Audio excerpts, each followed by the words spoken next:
All right. Yep. All right, good afternoon. Here we are at Potomac Curling Club.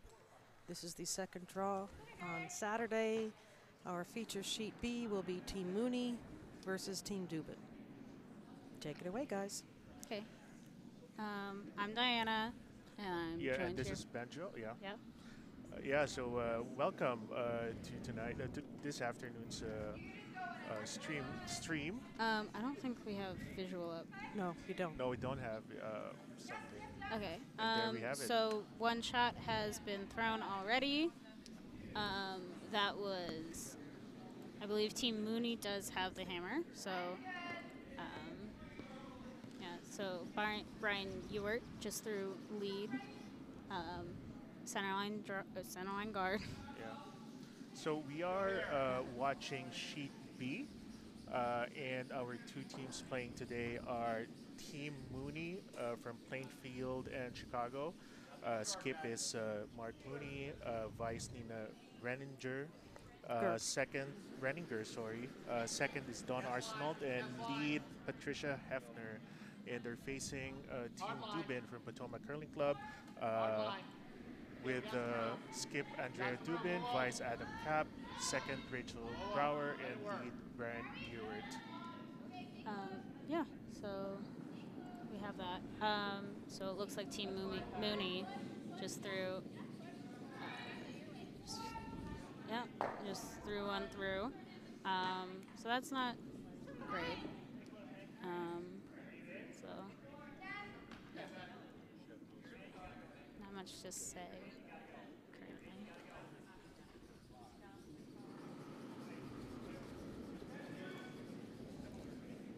And we have some other games on Sheet A and Sheet D.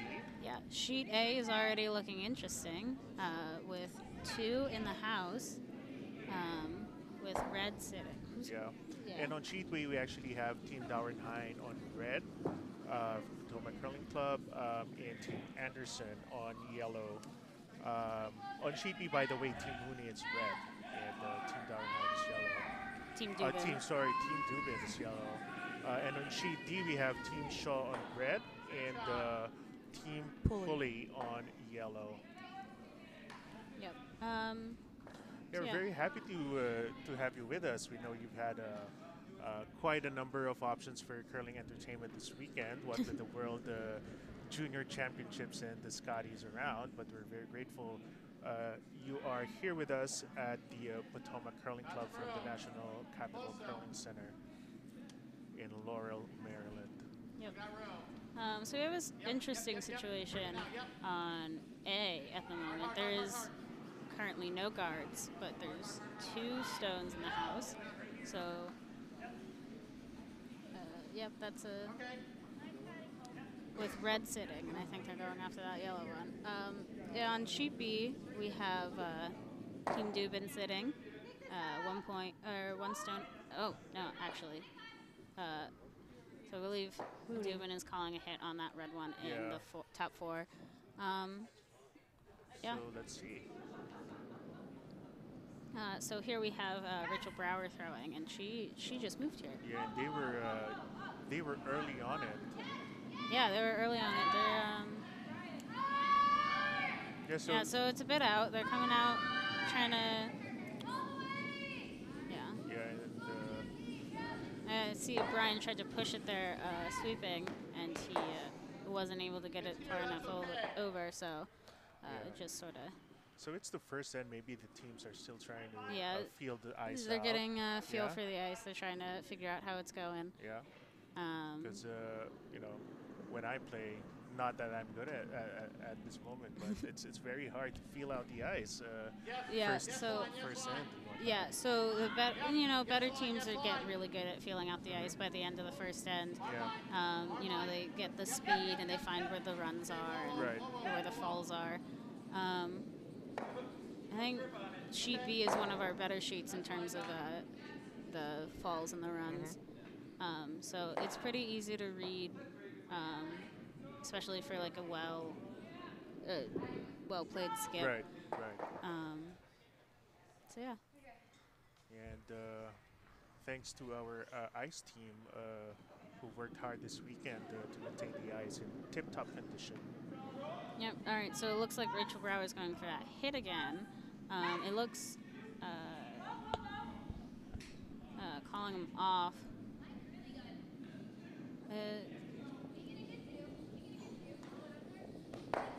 Yep. So there we go. Roll under that front guard that you can't quite see from the overhead.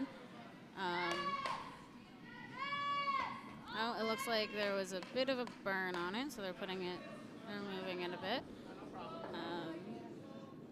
So there's, yep. So for our viewers who are new to curling, so when you sort of burn it in the house, what happens? So if it's over that hog line, it's the opposing skip that decides where what to do with it. So there's an option to leave it where it is.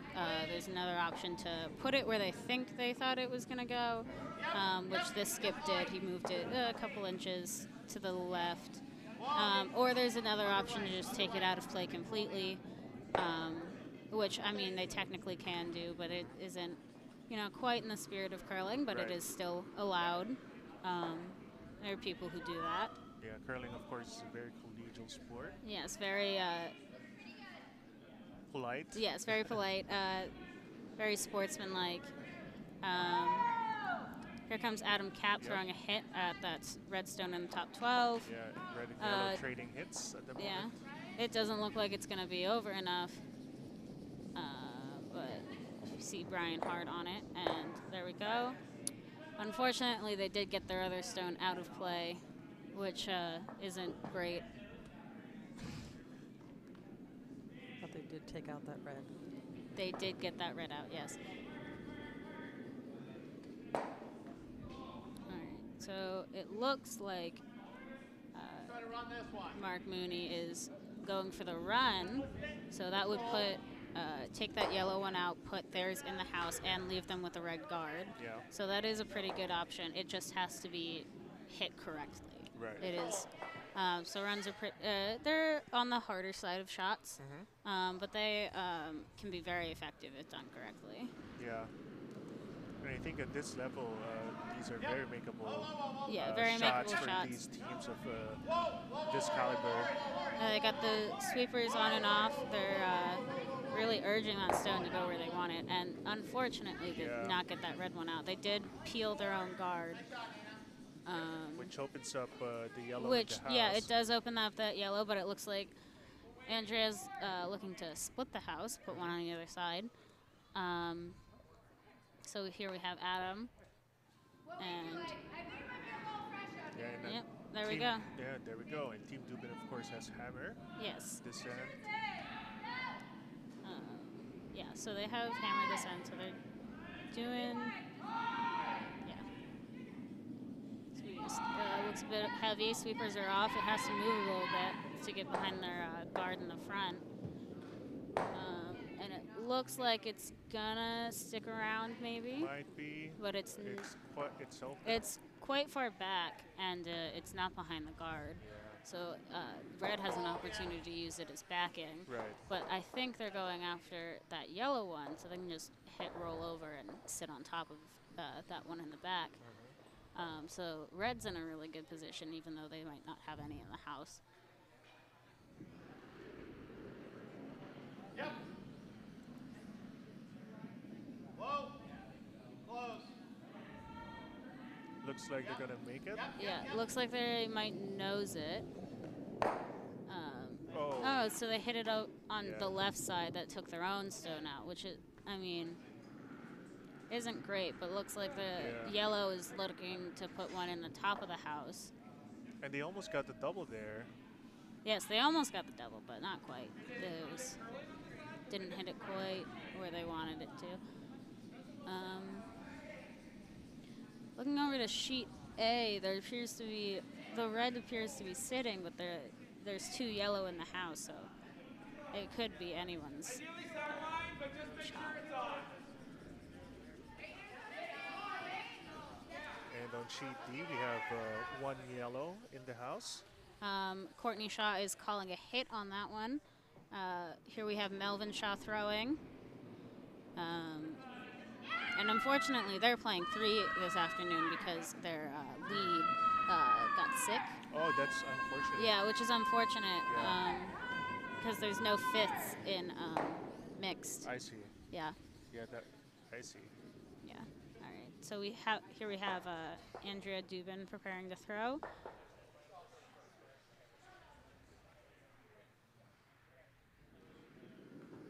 All right. She looks a little wide. She had the stone over to her left, but she was closer to the center line, so anything can really happen with this one. So they're trying to guard the Yeah, they're back trying to yellow. guard that back yellow, but also put one in the house, so it needs to move a bit. It looks like it's going to be past the T line. So sitting back 4, back button. 4. You know, there is an opportunity for a double right now. It would just have to be like slightly off nose. Right. And then they can stick around behind. Well, not real. There's not really anything to sit behind, but there is, you know. Yeah, it would be open, but it would be easy to get that double.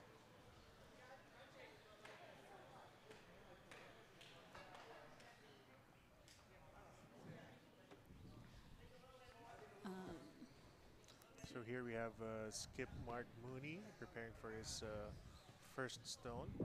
Yep. Trying to go for the double. Yes, going for the double, which, I mean, is a shot that I would call.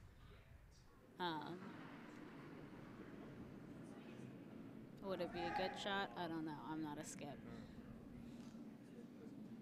So this would be heavy to take out. Have to be heavy to take out both stones. Yeah, I mean, it wouldn't have to be too heavy. It'd probably be like a 9.5 from hog to hog line.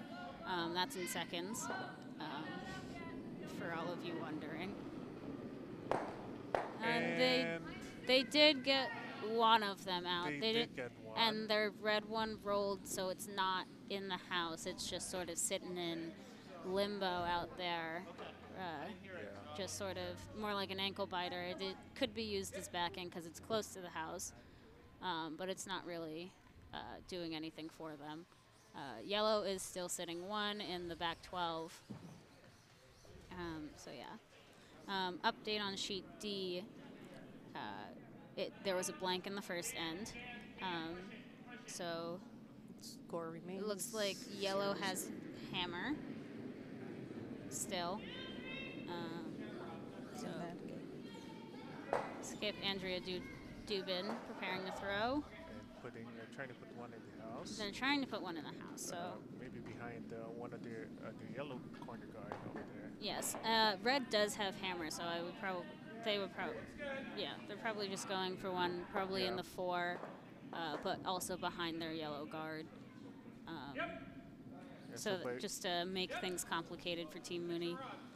And putting another one in the house takes out the blank for. Yes, that is correct. Mooney. So that one went top 8, so basically Mark Mooney just has to put one in the top 4, or in the 4-foot, but it looks like he's trying to call a hit. So he might not be confident in his draw weight. Right. So I think that, for him, maybe the hit is the better option for just what his abilities are as a skip. Yeah. Update over on sheet A. They haven't put up the score. Never mind. We will update you when we know. You'll know when we know.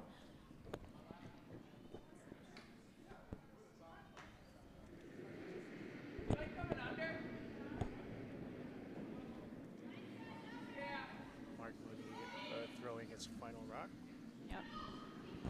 He appears to be throwing that hit. It does need to move quite a bit to get over to where they want to hit it.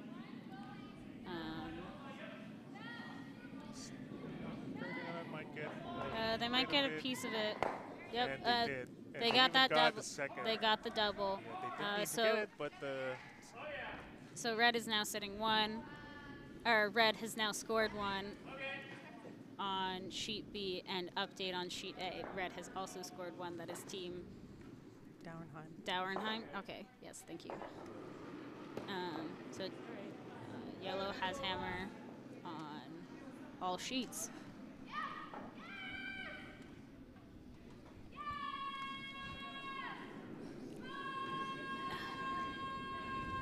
Have to stand up on a chair to switch the overhead cameras.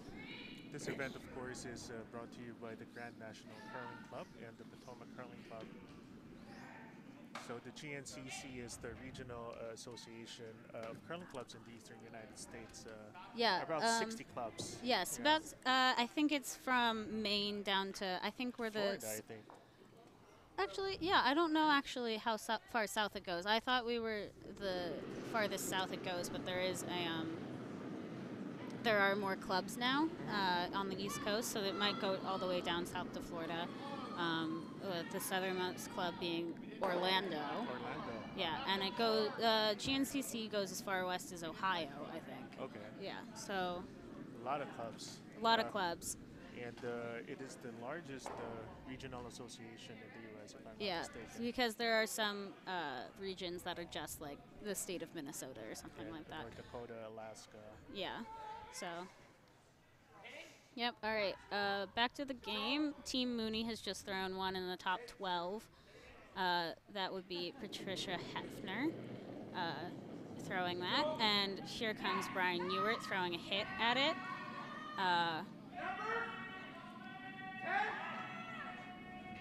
And it looks like they are going to get it, but it looks like they might spill into the house. Yes, they did. They might go all the way through, though. Yes, it does look like it. Yeah, they just went out, so they did not, stick around. So would they have wanted to stick around? I didn't see the call there. I think that not sticking around would have been fine, because it is so early in the end. They don't really, and they do have the hammer, so it would be fine for them to not stick around. Not give them anything to hit. I think it'd be best to just leave some guards out so that they can score some points here in the second end. So it looks like Patricia Hefner just threw another one to the top 12. Oh, sailing past to the tee line. Button. Right on the button. Wow. Yep. So skip Andrea Dubin looks like she's calling a hit and roll. If she wants, I don't know if she wants to stick around in the house, but she did point to the top, or to the 12 foot, so she might be, she might want to stick around, but she might not. I feel like going either way is fine. All right, having second Rachel Brower sweep, so it gets over there. They did get the hit. They did not stick around. So the house is empty. So the house is empty. Skip Mark Mooney calling top 8 for the second Don Arsenault. So would this just be a hitting game throughout the end? Yeah, it looks like they've gotten into a hit game now, which can be good, can be bad. Doesn't just depends on if your players are good hitters. It really has to do with like the front end, and if somebody misses a shot, then it can really mess up the entire end for you.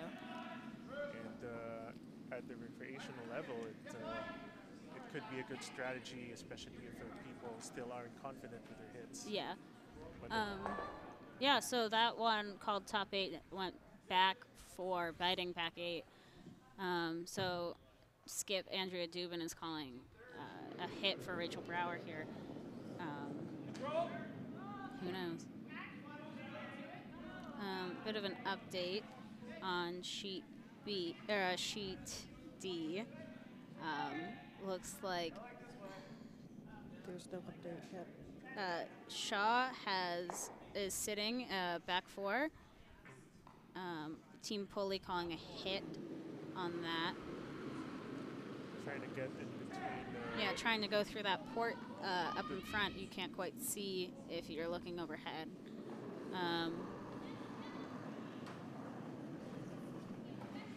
And of course on sheet B, the house has been cleared again.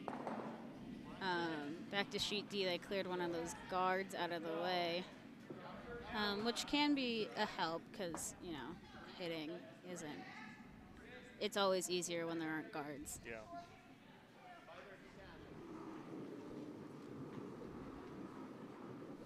All right, back over to sheet B. That stone isn't quite biting. It looks about 2 or 3 inches outside. Yeah, it's about 2 or 3 inches out of the house. So Dubin here is calling a draw. Top 4. Try to go behind. Yeah, try to go behind that guard. Which isn't always a wise decision to go behind a guard of a different color, because they can just do a run back. Yeah. But I think it's a wise decision to start putting things into the house instead of just hitting everything.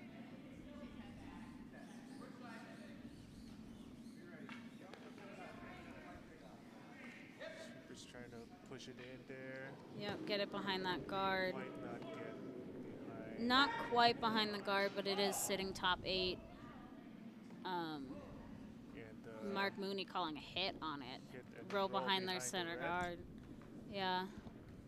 Which I think would be a pretty wise decision. Hi, Michael. Thanks for your comment. Hard, guys, hard, hard, hard, hard. Hard line, hard line. Hard, hard, hard, hard, hard. Hard, hard, hard, hard, hard. Go hard, go hard, go hard. Catch there. Oh, it caught on their center line guard. It peeled both of them out of play. So that one yellow is sitting wide open. Looks like she's looking to split the house. Opportunity now. Yeah, there is an opportunity to score Dubin. multiple points. They, of course, have the hammer in this end. They do have the hammer, so it would be easier for them to score multiple points. President of our club, actually, Adam Kapp, throwing a top house draw. Looking to be about even with that one in the top 8.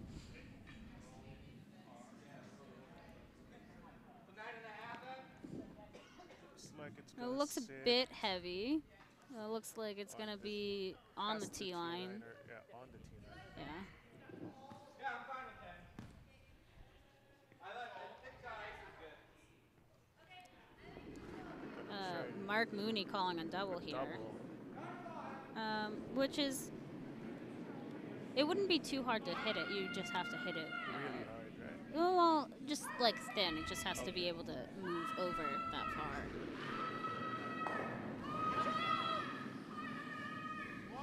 You can hear Courtney Shaw calling hard over here. She just hit the yellow one out and is now sitting 2. Yep. They nose the first yellow. Yeah, they did nose that first yellow, so they are not sitting 1, but yellow is no longer sitting 2. Andrea Dubin here calling a hit. Likely a nose hit, probably. It wouldn't be terrible if it hit on that left side. But they would want to stay in the house. Yeah, so they want to stick around. And get that 2 at the end if this turns out to be a hitting Yeah, if this turns into a hit game. game. Yep, got that easily moved over about 2 inches. Yep. Nice and simple. So this time, Mark Mooney's He's calling that one in the for the hit and near the roll. 4, so he can roll behind that one in the top 12. Which, yeah. Makes it a bit, makes it a bit trickier for Team Dubin. Totally doable for them, but Yeah, it's doable, but a bit tricky.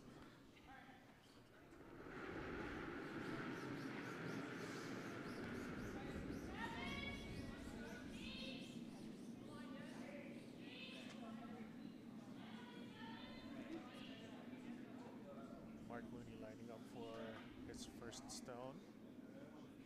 Here we go.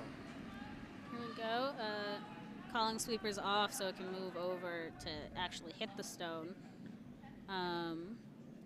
It looks like he's about to get it. Yep. Oh, but he rolls right out of the house. Just yeah. a bit. Just a bit heavy, just a bit thin to stick around. So didn't quite get it, but he did get that one stone out. So he, yellow is sitting one. Calling the draw. Trying to split the house. Yeah. Well, it wouldn't be. I don't think it would be splitting the house. It would just be putting one about like on the tee line, like 8 foot. Yeah, just so that there's like 2 in the house. So he's always going after one, but he can't quite get the other one. Because, yeah, yeah.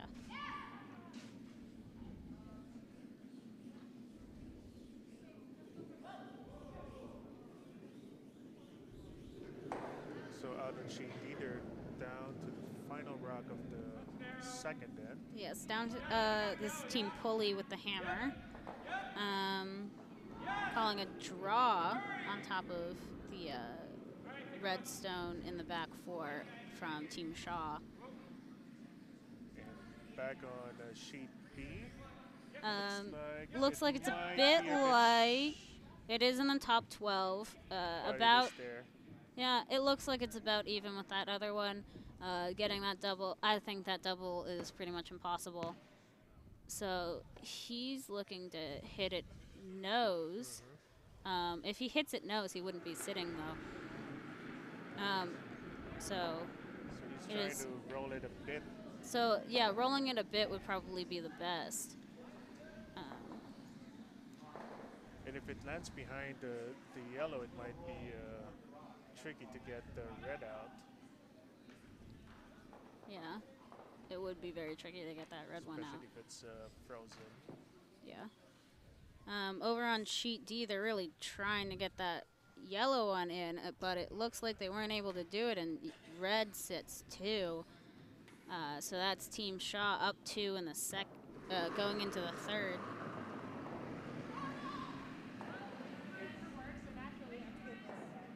All right, back on sheet B, calling the sweepers off,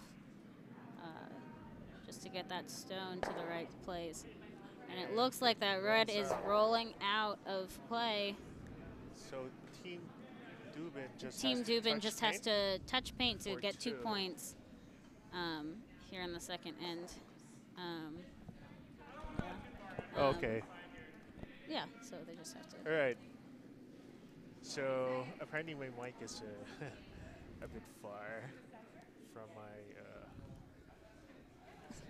from where it's Michael. supposed to be. Thank you, Michael. All right, we have an official update on sheet D. Team Shaw now has 2. Team Pulley 0. All right. They did just finish the second end on sheet A, so as soon as we know the score, you'll know the score. Oh, yeah. So, all right, sweepers on B, sweeping to make sure it's in the house. Oh, and it looks like it's going to be light. Vice Adam come out here trying to help bring it in. And it looks like it did make it to the. It got to the 4 foot for 2 points to Team Dubin. So after the second end, we have 2 for Team Dubin and 1 for Team Mooney. Yep, with Team Mooney having the hammer in the third end. We have an update on sheet A. Team Dauerheim 1. Team Anderson 1. Yeah, so Team Anderson scoring 1 point in the second end on sheet A. Gives Team Dauerheim the hammer. Yes, I can switch the camera. So in mixed curling, of course, we go up until 8 ends. Yeah, I think. Not 10 ends. Okay, thank you. It seems we have one commenter, and he's one commenter. Very active. Yeah, And how many? So how 2. many do we have with us on YouTube?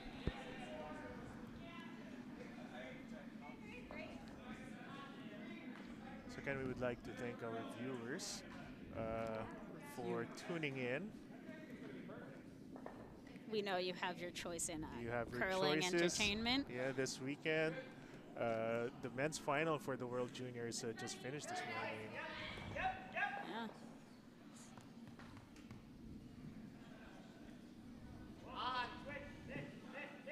It seems like Team Dubin's first stone is just It's touching just paint. biting 1 inch into the 12 foot. Interesting to see. All right, so it does look like Team Mooney is throwing a draw into the side of the house. Sweepers are on it, trying to hold Sweepers the line. Sweepers are just cleaning that stone, making sure there's nothing in the way. It looks like it is gonna stop. Yeah, it's in the house. Out T line. So it is out counting that yellow one. I think yes, she is calling the hit and roll to hit and roll over to And they're on it. sit two. They are on it immediately. Immediately. It does look like it's a little narrow. It might miss. But they are trying to get to the inside of that stone so they can roll into the four. Just might be there. Oh, no, just misses barely. it. And sweepers, of course, are very important in these types of situations and trying to hold the line. Yes, of course. Especially with, like, high performance teams. Yeah, because for they can, like, really influence the way the stone's going to go. Because a lot of people who don't know the sport of curling sometimes poke fun at the sweepers. Yeah. But they do actually play an important role in the game. Yeah. So it looks like Team Mooney's putting one on the other side of the house just to split it up. Hard to get a double there. Oh, it looks like it's past that T line, so it is sitting back 12. The back 12. It did stick around. That double would still be kind of hard, though, because the way the stones are positioned.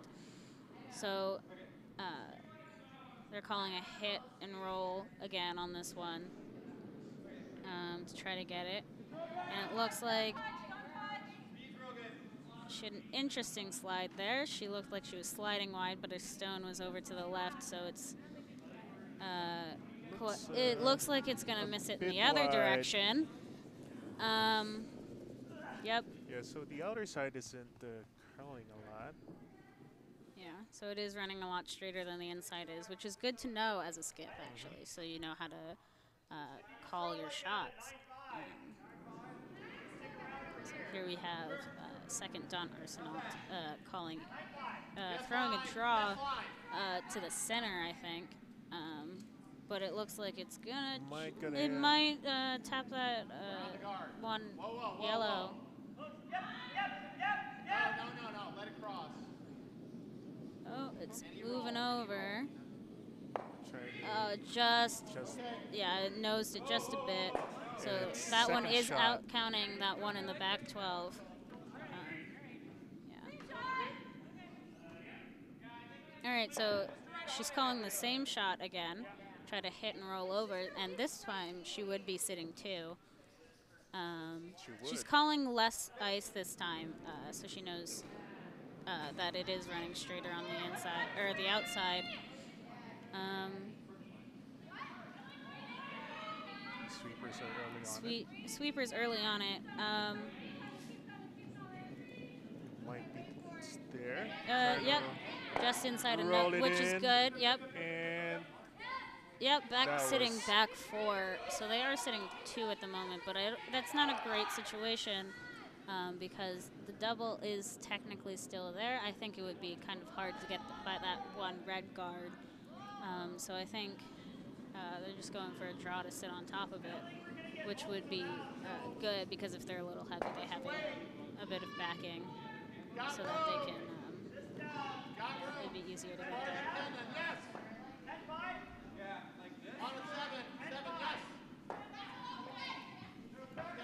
So stones in the back house can be used by the other team as a buffer Yeah, for their draws. so if somebody throws a stone a little heavy, they can Just hit the hit it a little bit and still stay sit about. shot.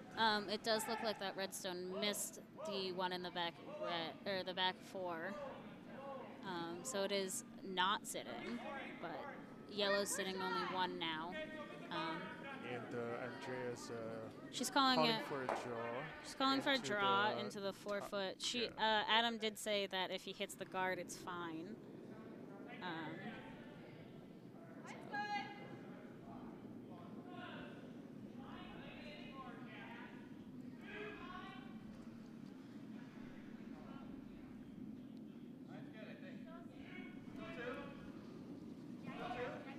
All right, Sweeper's on it. Trying to bring it in to the button. And it's gonna and that's get there. It's biting the button. Yep, just the top right side. So they are sitting 2 at the moment. So is the double there? I think the double is there, but there is a chance of jamming and getting the red one out also. Well, I don't think the double is there actually, but if you nose that yellow one, you're gonna get that back yellow one out as well as that back red one in the back. And the yellow's gonna sit. And the yellow's gonna just move like a foot. So I think at the moment they're going to try to get that back yellow one out. Sweeper's on it immediately. And it's going and to it hit. got that one in the top 12, which can be helpful because it opens it up a little. Things a bit. Yeah, so it's easier to get. But Team Dubin's trying to put that one back in. Yep.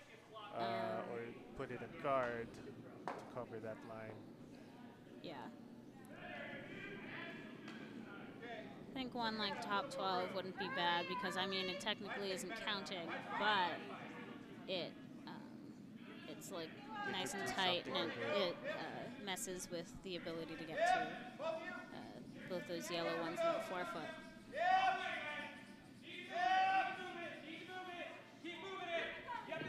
Just trying to get it there.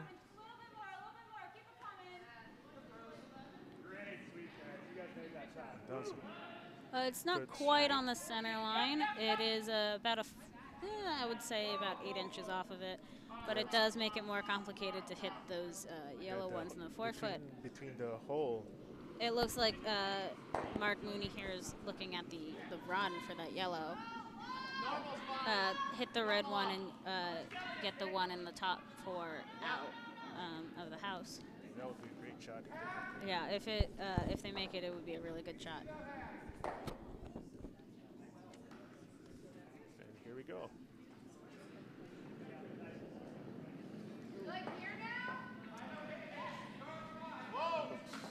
Very. It's hard to tell from this angle. They moved things around. It looks like it would be a lot easier to get that double now, double those yellows ones out. But Team Dubin still does have a shot, and it looks like they're putting one in the center line, which is try to cover that, try to keep their one there, and you know there might be a chance to get that red. There is still. If they throw a low hit weight, they can probably get that red one out if they wanted to. But it looks like she is just throwing a center line guard here, just because they don't have the hammer. It's probably just easier to keep things. Try to steal one. Where they want. Yeah.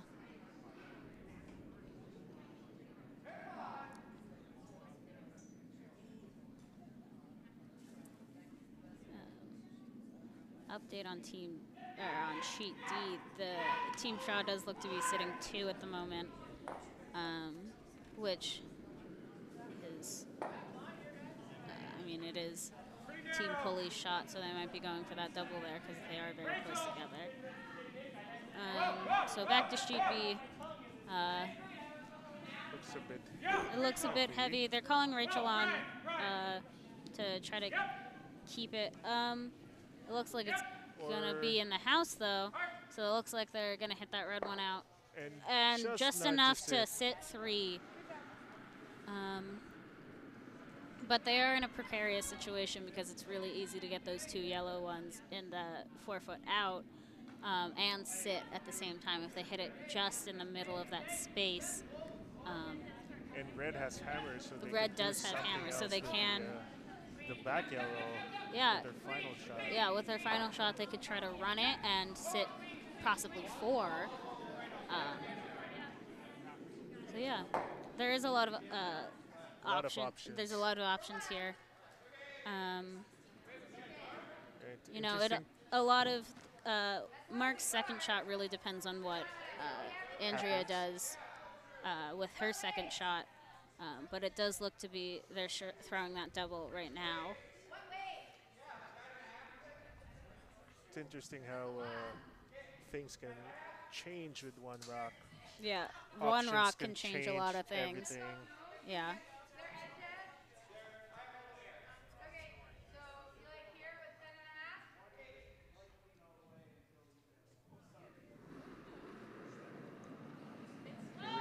Here we go.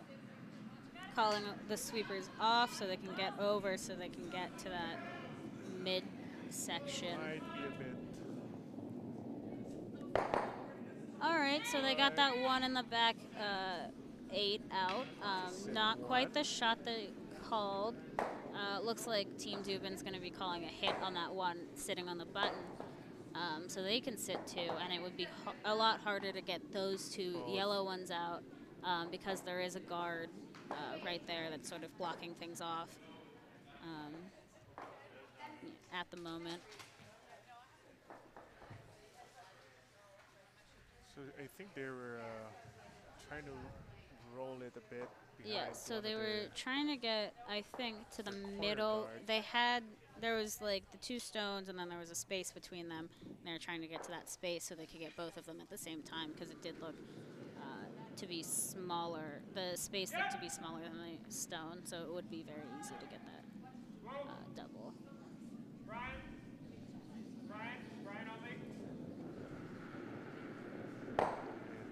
There we go.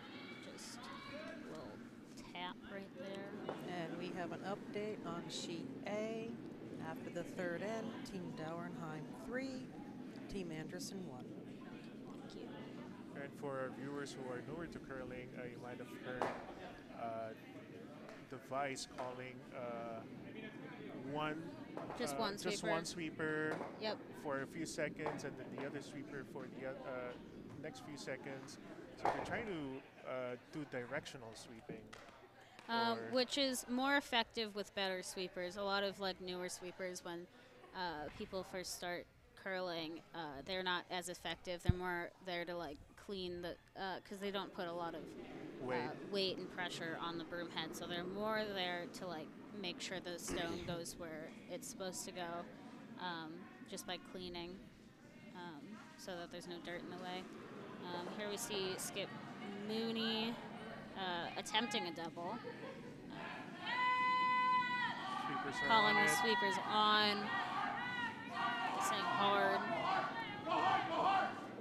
And they only managed to get one out. Team Dubin sitting 1 at the end. So Team Dubin scores 1 point at the end of the 3rd end. So after the 3rd end, Team Dubin has 3 and the Team Mooney has 1. Yeah, so Mooney's taking the hammer into the 4th end. Yeah, this, of course, is the last hand before our mid-game break. Yeah. Sheet D has moved on to their 4th end. However, the score has not been posted at the end of the 3rd. We will update you when we can. Yeah, but it does look like Team Shaw has hammer going into the 4th end. Yeah, we have a bunch of really good games this afternoon. Yeah, very close games right now across all 3 sheets that are playing. So we're just seeing what happens.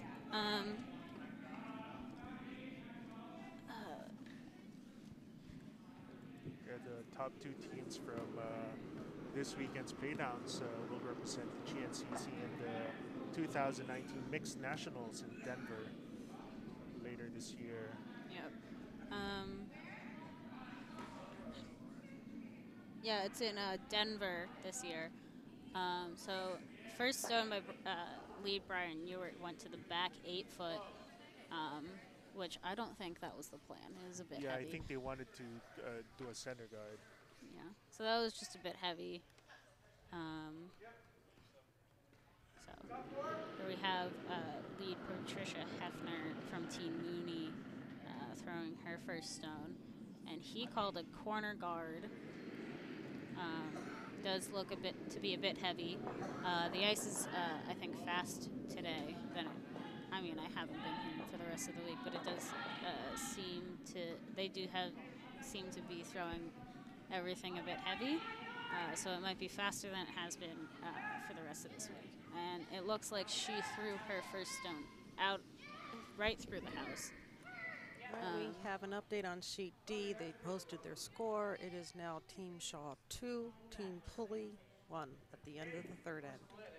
Yeah, so on sheet D, they are in their fourth end. It looks like lead Steven Enochson is on his third stone. They are playing 3, so he is throwing 3 stones today. It's just going to get over the hot line. Yeah, on sheet D or sheet B, the stone is. It looks to be a 2 guard over in the corner. So it can. Those guards can be helpful, especially if you don't have or if you do have the hammer, because you move stones to the outside, and usually when you have hammer, you want to. Actually, that's completely opposite. So if you don't have the hammer, you want corner guards, so you can move things to the side, keep the middle open for your skip to throw in the final rock. Yeah, to throw their final rocks.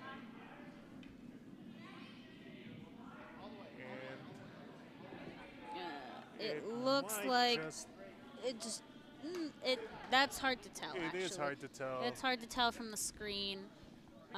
It does look like it's about a centimeter out, but she's electing to hit it, so it might be in the house. Or she might at least think it's in the house. Ordering control weight on this red. But Adam says it's about control up, so it is a bit heavier than they would like it.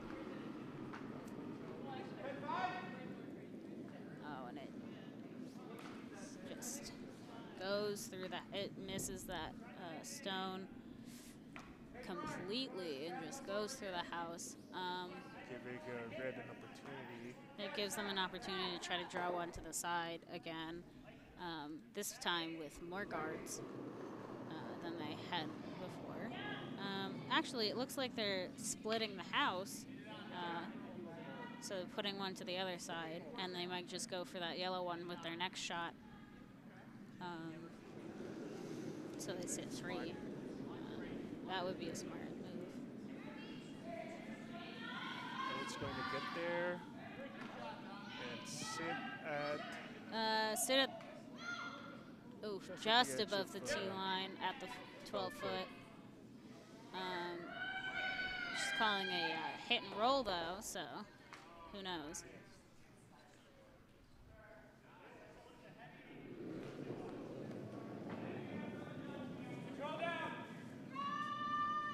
Set immediately calling a weight control down.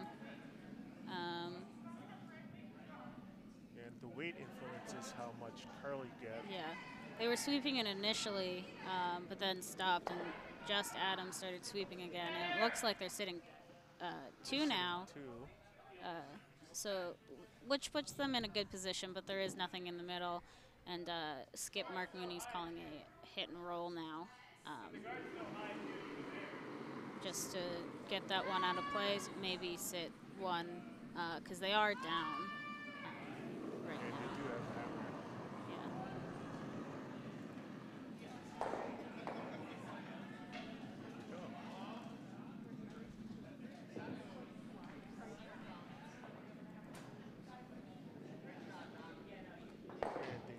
It was just shy of nose. They moved about an inch over, which, I mean, wasn't terrible. They are sitting, yellow's only sitting 1 now, but she does look like she's calling the hit and roll to sit on top of that 1 in the back 8.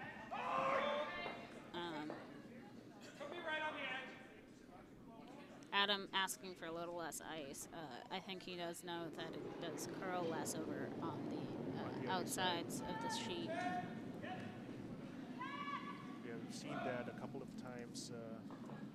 At this end, actually. The third end and in this end, it does appear to be running straighter on the outsides of the sheet. They just got inside of nose, so it did move about 3 inches, not too far over. Just sitting top 12.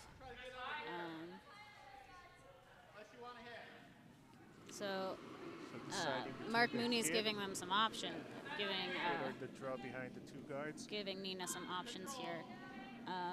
So it looks like he is calling that hit. The other option would have been to draw, which would have been I think would have been a good one, but yeah, maybe, it is, it is tricky. It is with tricky. The speed of the ice. Yeah. They've been having trouble with their draws. Today. Yeah. So this might have been a smarter option at this point. Yeah. It looks like it's going to nose this one as well. But they might did get the... Actually, they got the outside of the... Almost. They did lose the shooter, though, so yellow is only sitting 1, but it is moved all the way over behind the guards to back 12. It's going to be tricky to get that one out. It is going to be tricky to get that one out, but they can use it as backing. When they draw heavy. Yeah, so they can use it as backing, sit right on top of it. It looks like she's going for the hit on that one that might be a guard or might not be a guard, which I don't think is a great move. I think it would probably just be better to leave that one alone. It is, a good guard for you. She just ticks it. And now it is definitely in the house. Moves the guard out, loses the shooter. It makes it easy to get the... That makes it slightly easier to get to. Easier to get the back yellow. Yes, because they still do have a guard in the front, which is complicating things a bit. Yeah, so.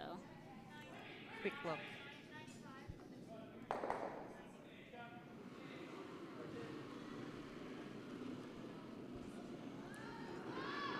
All right. She's throwing a draw. Skip Mark Mooney going behind that one in the back 12 to just see, look at the line. It does look to be a bit heavy. Yep. It might just, no, it's right on that. Gonna nudge it out. Oh, no, it just misses it by a hair. That was which is unfortunate. Which is unfortunate for Team Mooney. It was very close to hitting that one, which would have made it interesting. It's these misses that are the a misses bit are making the misses are a bit frustrating. Hits, yeah. The misses are currently complicating things more than making shots at the moment. They're complicating things from themselves. Yeah, I think just with anything, if you miss a shot, it does.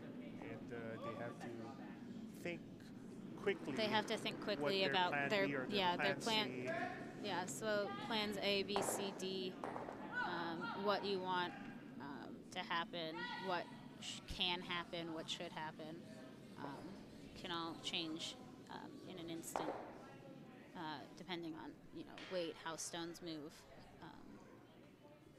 and various other factors with the ice. There's a lot of things going on with curling. I mean, that's the beauty of the sport, I think. It's a thinking sport. It's also physical. People don't think it's physical, but the sweeping, my goodness, it's a lot of cardio. My goodness, it's a workout. It is a workout. Full body workout. All right, so just over the hog line. Looks like it's about even with that other guard. No, it looks like it's closer to the house than I initially thought it was gonna be. It's gonna be very hard to get that one in the back. So I think it would just be the easiest option for them would just to be to draw and sit on top of it, because then they have guards, they have backing. It's a lot. It's a really good shot to call, I think.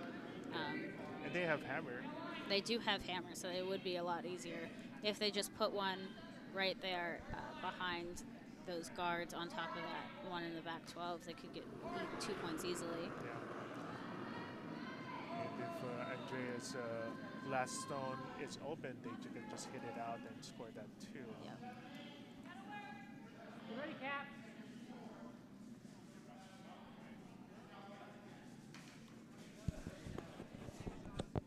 You hear Brian say, "Get ready, Cap," earlier, and that's to get Adam ready to sweep that one stone out, because Mark just threw that one through. It was a bit heavy.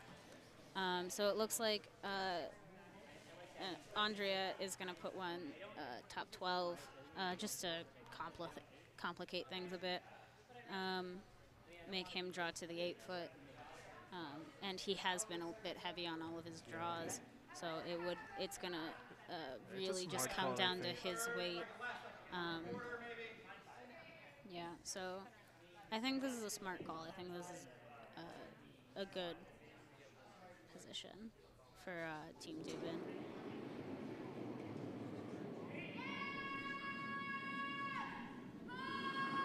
Here, Courtney Shaw yelling to sweep. She just missed her. She was going for a run, I believe, and she hit the top stone wrong, so she wasn't able to get it. Get the two. Yeah.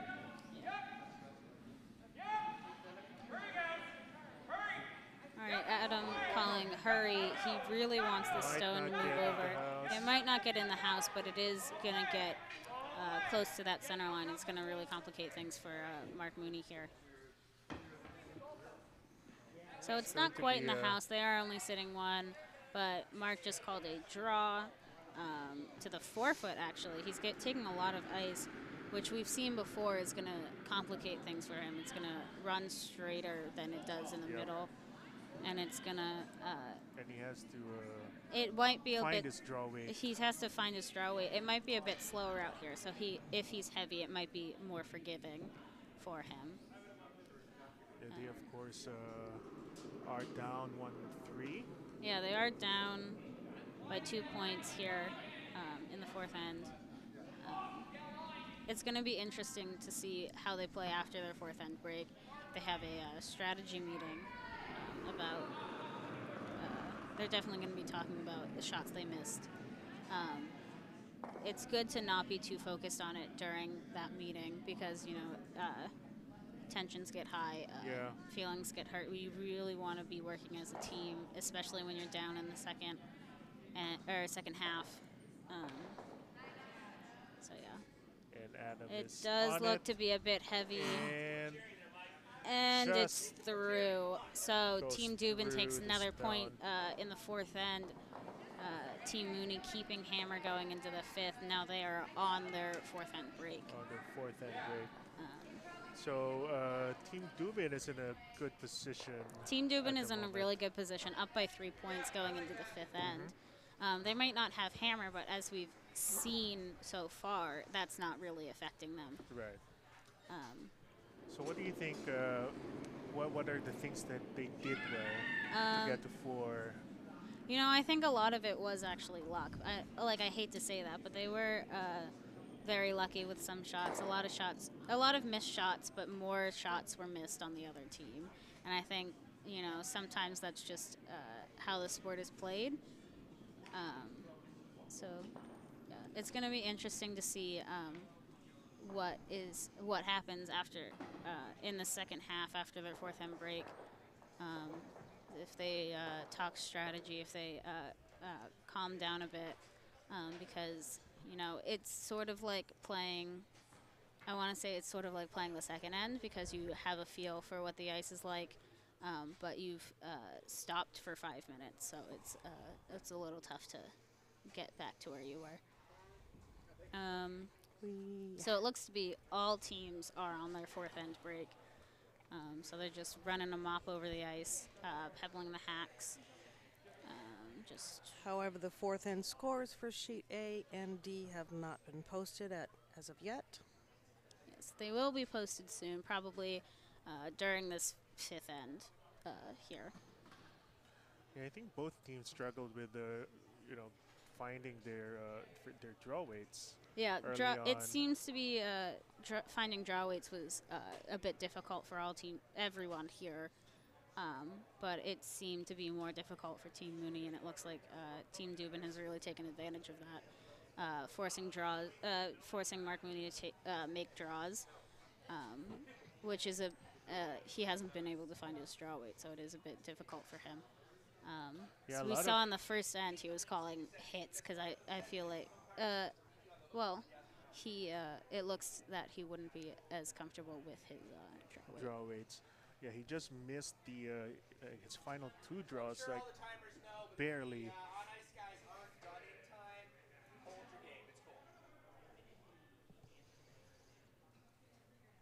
Yeah, so that was our lead umpire. Alan McNeil. Alan McNeil, he was just telling all of the timers that if the ice people aren't done in time. So it looks like all yellow teams scored in this fourth end. I've been told, or I've overheard from Alan McNeil that Anderson scored 1 on sheet A, and Pulley scored 2 on sheet D.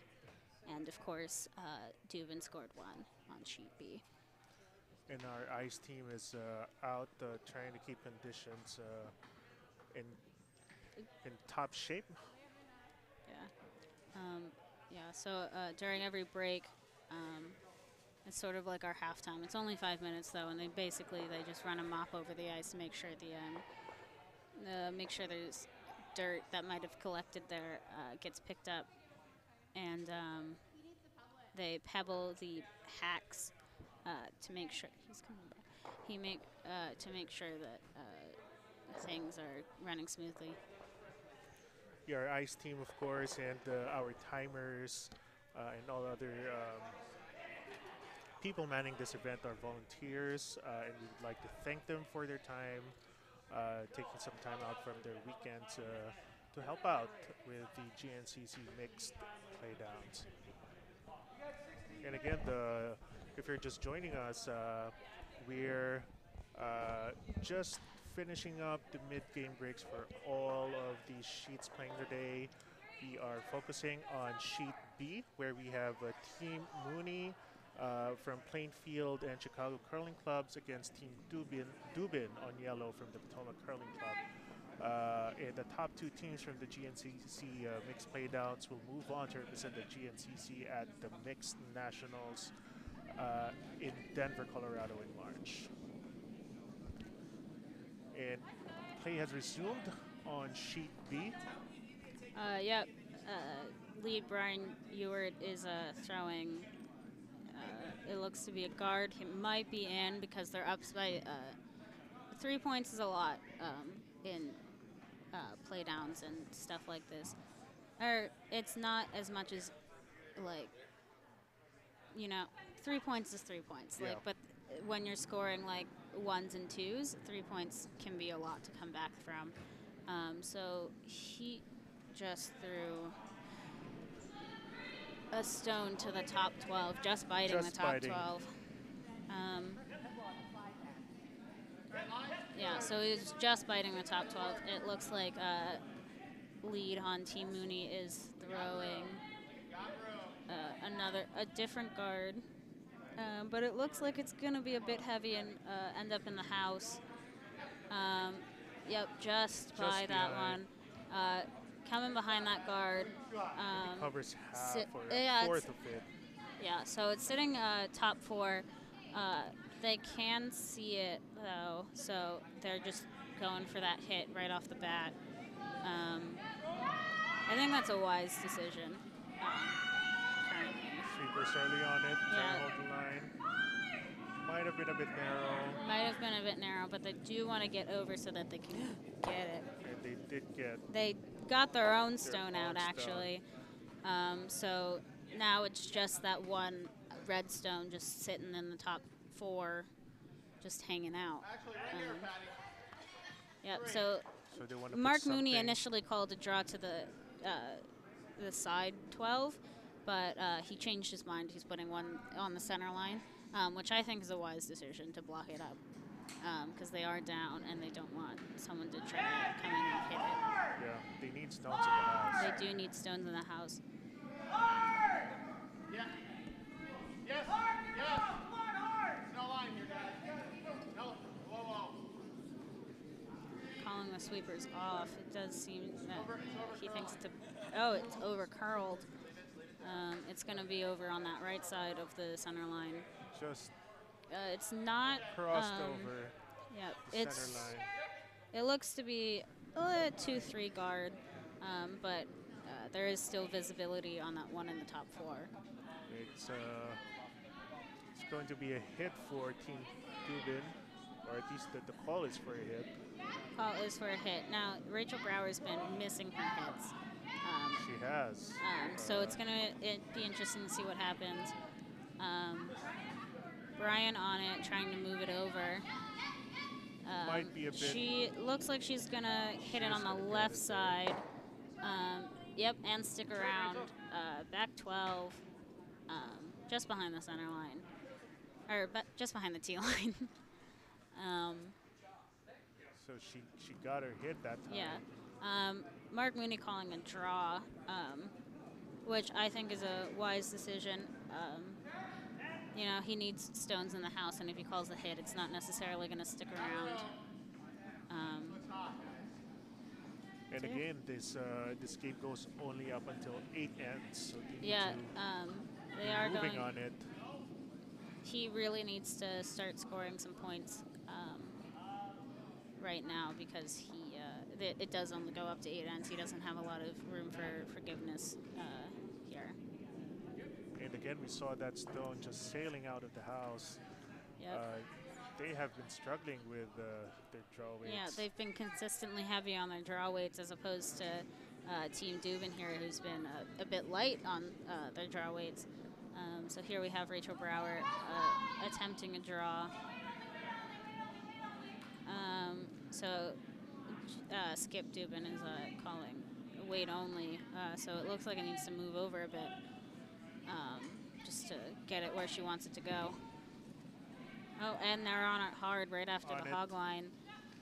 Trying to get it in the house, move it behind the guard at the same time. Brian finishing it off, so it curls more at the end as it slows down, so he's just trying to push it over. And it's, they can see a lot, maybe 3/4 of it. Yeah, so there's high visibility on that one in the top 12, but I think they might just be drawing to use it as a guard. Yeah, again, they do need stones in the house to try to catch up to Team Dubin's 4 stones. They're currently at 1. And I think this has better weight compared to some there. Yeah, some of their draws in the earlier ends. But might It be might narrow. just tick on that And it yellow did. one.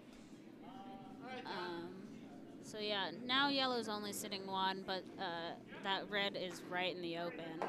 So they are going for a hit. And their shot stone is behind the red, or half of it is behind the red. Yeah, so, I mean, the red is, Team Mooney is going to try to keep that guard around, so they can put stones behind it and try to score. But here we have Vice Adam Cap throwing a hit on that one in the top 12.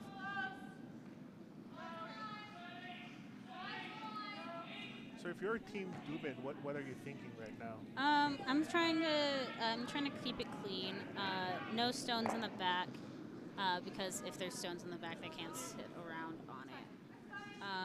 But like, I like keeping things top house, getting rid of guards early, or like as soon as you can, because then there's nothing for Team Mooney to hide behind.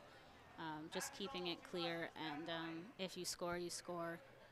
Giving up a point or two isn't terrible. You're still up if you give up 2 points, and you get the hammer, so you have the ability to score multiple points more easily. The next stand. Yeah. Hard line, guys, hard line. Hard, hard, hard. Hard, real hard, real hard, real hard. Hard, Sweeping guys, hard, for hard, line. hard, hard, Yep, hard, trying hard, to hard. get. Yep, just skinny by Just that. got there. Just That skinny was a by that good guard sweep. to get to that stone left of nose to the inside. So now it is behind that guard, and it's going to be quite tough to get to that one. Just have to get by that guard just a bit. Yeah, and if there's one area where Team Dubin's struggling a bit, might be with their hits. Yeah, I think they are struggling a bit with their hits, but I feel that like if Adam gets the guard here, or if he noses it, he could get a double, and he did just tick off that guard. So there's Opens up the it house. really opens up the house a bit. I think Team Mooney would be wise to call a yeah, I think a freeze would be good, but I think that it would be wise to call one, maybe top 12, just to Keep them in. keep them in. But I think this is probably a better call because it is backing. It's going to be above the T line. Yeah. So if they're a bit heavy, like they have been, then they can. It's easier for them to stick around the house. And they do have hammer. Do have hammer. You have room now. 9-5. Looks like it's gonna get there. It looks like it's going to get there. Just a bit heavy. Just a bit heavy. So it just grazes that Yellowstone. So they would have wanted to sit in front of They the would have yellow. wanted to sit in front of it, but right now they are sitting too. Adam's looking at the double, which is a bit dangerous because it could just get that jam and get that yellow one out. So it is a bit tough to get a double. It's technically there, but it's a very specific way to hit it to get it. So they are up 3. So They maybe are up have, 3, so if they just get one stone out, then it wouldn't be terrible for them. some appetite for risk at this point. Yes, they are. They wouldn't mind a risk here. Here we go. Go. She slid out a bit wide, but her stone was off to the left, so who knows where this might go. Adam calling off initially, but having just Rachel sweep it. Just ticks grazes it. So moves that stone over to the center line. Top 4. Red still sitting Red 2. is still sitting 2. It has Gives them a bit more options with their next 2 stones. yeah, it does. I think probably a draw to split the house would probably be good. She just moved her broom so that it's in front of that red stone so he can see where he's supposed to be throwing. So it's getting a bit dangerous for Team Dubin. Yeah, just a bit dangerous because they do have the ability to sit 3 here, which would tie things up and it put Team Dubin in a tough situation. It looks like he's trying to throw that freeze again, actually. Just has to move over to get to where they want it. And they would want to be just in front of the yellow. Yeah, just in front of the yellow, maybe over to the right a bit so that it could be... oof, and they hit their own stone. Now they're only sitting 2. Sitting 2. that yellow one is just cutting them off from getting 3. So if they had hit that yellow one, it would have been better for them, but they didn't. It didn't move over enough.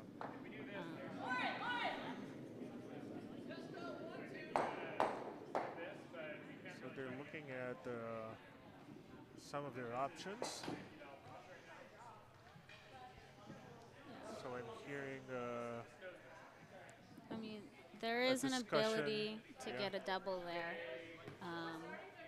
Just hit it like half rock over to the inside.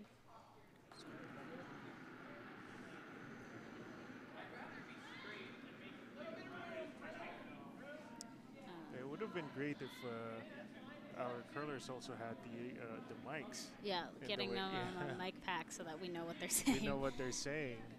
It's interesting how in the TV matches you can hear all their discussions and hear everything they're saying. See what's running in their minds. Okay. I think it's the same ice. Just got a text from my friend that says that double would probably jam, which I don't think it would. I think it would just get by it. It just depends on where they hit the rock. Yeah. I think taking some time to think things over. Yep. Their time is still running at the moment, though. You know, at the end of End 4, you want to have about 15 minutes left, and they have about 13.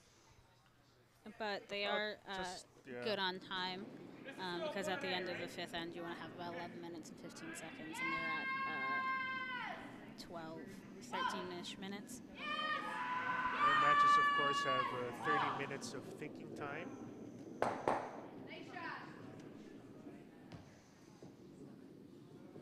Here we go. She is coming in from the outside in for what appears to be a draw, actually. Yep. Hard, guys. You gotta get a piece of this. Real hard. Hard. Hard. Adam yelling at them. Oh, and it just a hair. Just misses it. Sails by. Yeah, just by a hair. So Team Mooney has the ability to sit 3 right now. 3. Which would tie up the game and 8 foot put at the very minimum. Yeah, just has to touch 8. It's not incredibly hard, but they have been having trouble with their draw weight, so it would be interesting to see.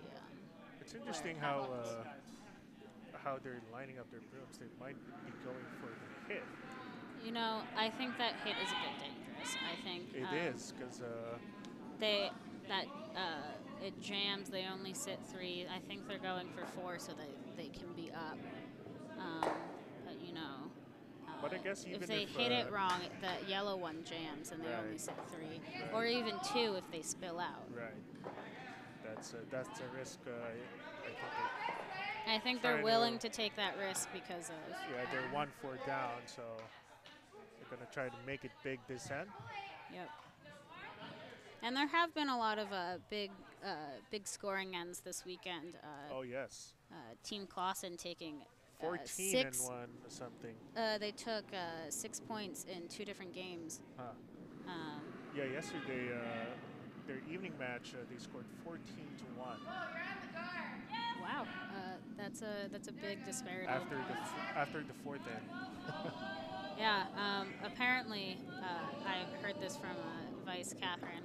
She told me that they had only played 8 ends in the game they had played this morning. Interesting. Yeah. So it does look like Team Mooney did just score 3 points here in the 5th end. So they're all tied up going into the 6th. Team Dubin does have the hammer going into the 6th, though, which gives them the ability to score multiple points more easily. Makes things more interesting. Yep. I just overheard from an official that Team Shaw on Team D scored 2 points in the 5th end, so that makes it 4-3. Team Shaw, of course, having the lead. Over Team Pulley, and there is an update on sheet A. Team Dower-Heinham has 3. Team Anderson also has 3. Yep. A couple of very interesting games going on this afternoon. Yeah, Team Anderson taking multiple singles in a row like that, probably getting under Brian Dowerheim's skin. Just, it sort of messes with a skip's head when they let the other team steal points like that. So, it's going to be interesting to see what happens over on A. Team Mooney starting out with a center guard. It's like a one guard. It's off center. It's like a one guard. Andrea Dubin calling a corner guard. So yeah.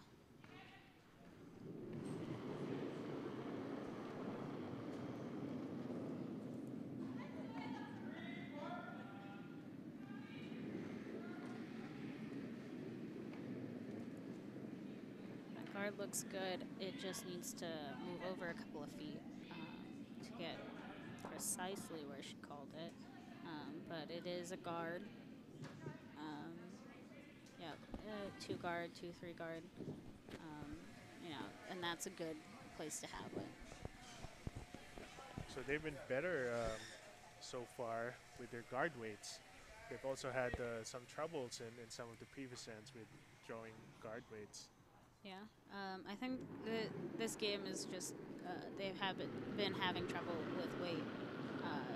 Both teams have been having trouble with just lower weight shots like draws and guards. But it looks like they've found their draws and guard weights. So it's gonna make the next 3 ends quite competitive and interesting. Yeah.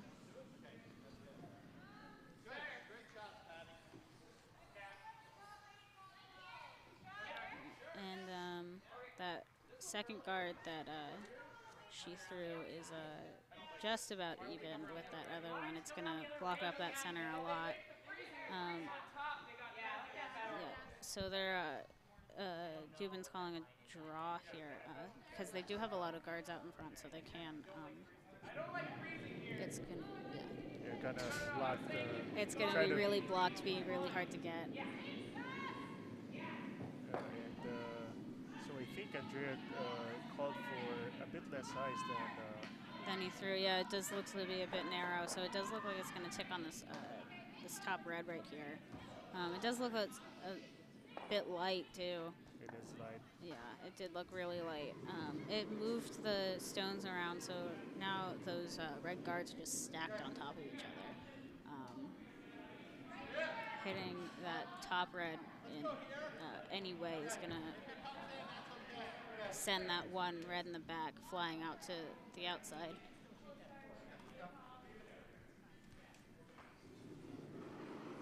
Mark Mooney calling for the center guard. Which I think having a lot of guards like that is interesting because it not only blocks your opponent from getting stones in, but it blocks you from getting stones in too. Right. So it is having a lot of guards like that isn't necessarily a great thing, especially with the game being tied like this.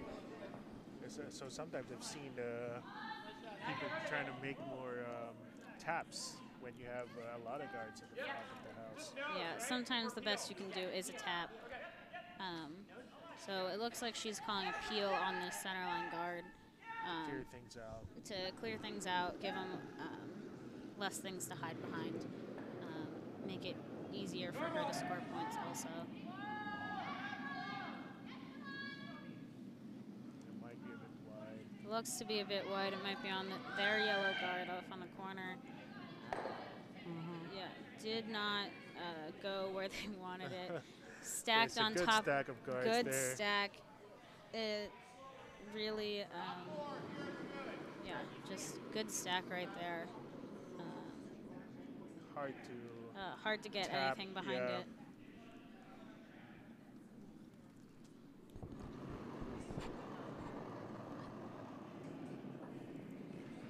Yes, line. Where? Yes, line, yes, line. Replay better. Far as you can, guys. Yep, yep, yep. It looks like Far as you can. If you get even here. might not make it there. Just barely. Yeah, just barely. It looks to be a 2-guard, just hanging out in front. So nothing in the house at the moment. Nothing in the house after 4 stones each. Yeah, 4 stones from each team.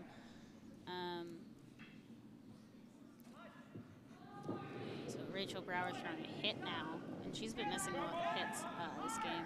So it's going to be interesting to see what happens. But it looks like she's going to be right on that guard, which is, the call.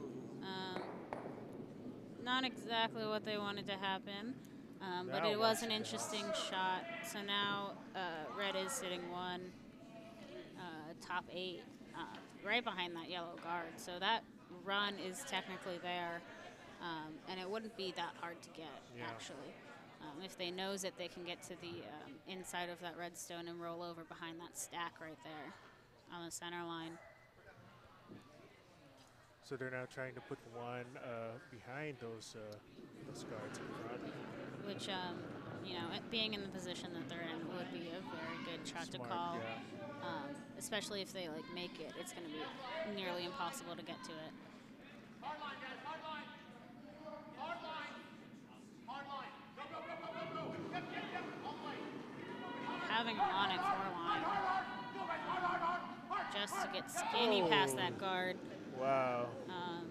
So sitting right on the center line, right on top of that button, like half of the button.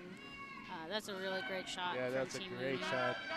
It's going to be really hard to get to that stone right there. Interesting situation over on sheet D. There was a stack of stones right in the forefoot, and then it just hit, and now things have spread out a bit. It does look to be Team Shosh hitting 1. Yeah. Of course, Team Shaw and Team D is leading 5-4. 4-5. Oh, they're not. No, Sorry. 4-3. 4-3. Leading 4-3. 4-3. Oh yeah. Kind of rookie mistake there. I don't know. It's just the angle was looking at the board. It's all good. There was a hit called on sheet A, and they just barely missed both of the stones that they could have been hitting on either side of the center line. So they're trying to clear the. So they're trying to clear the guards now. Guards. They did have a small team meeting to discuss how they were going to do that, and they just broke up that stack a little bit, pushing that one that had gone in out. But they are they did now. Get to push that one out. They did get that one out. They're still sitting 2 though, but that one over on the right side is wide open, so they can just hit the inside of that stone and roll over to so they're try now, to sit. And to counter that, Mark Mooney's trying to cover that up. Yeah, trying to put one on the corner, probably top 12, just to have another point. Take away the draw, the draw and the hit. Yeah. It's close. Might. Looks to be a bit heavy. Probably back 4, which isn't terrible. They are sitting 4, but they Team Dubin does have the ability to either hit and roll or just sit on it. The yellow and the red. But it looks like Brian wants to throw a hit just to clear out that center, be able to get to those stones in the forefoot.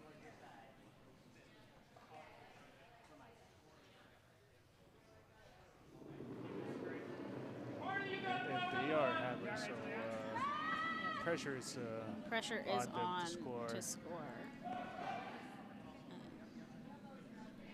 That stone just drifted over.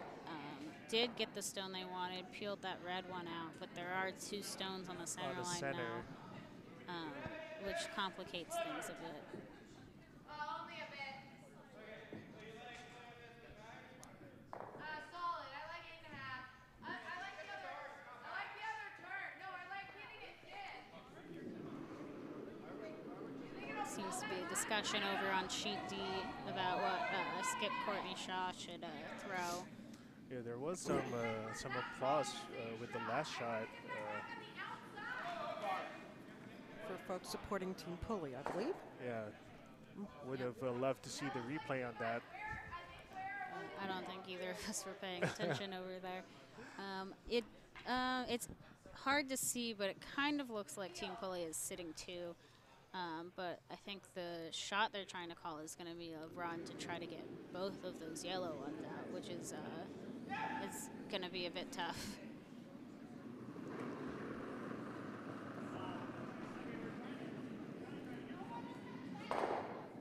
Got one out. Lead Steven Enochson just sweeping like a madman trying to get one of those out.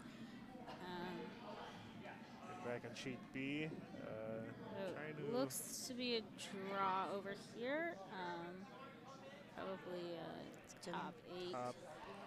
Top 8, top 4. Top 8, yeah. They're sitting Top 4 point. 4. They're sitting Sitting 4 4. stones now. But getting a double right now, I don't think would be too tough. Yeah, just either hit that one that's just barely biting the 4, nose, get that those 2 4 ones out, or get hit the inside of that one that's just biting and get the one that's in the middle. on the button. Yep. So they have a couple of options here. That second shot I mentioned is going to be kind of tough to get. They have to hit it quite thin to get it. So they just don't want to. It just has to be there.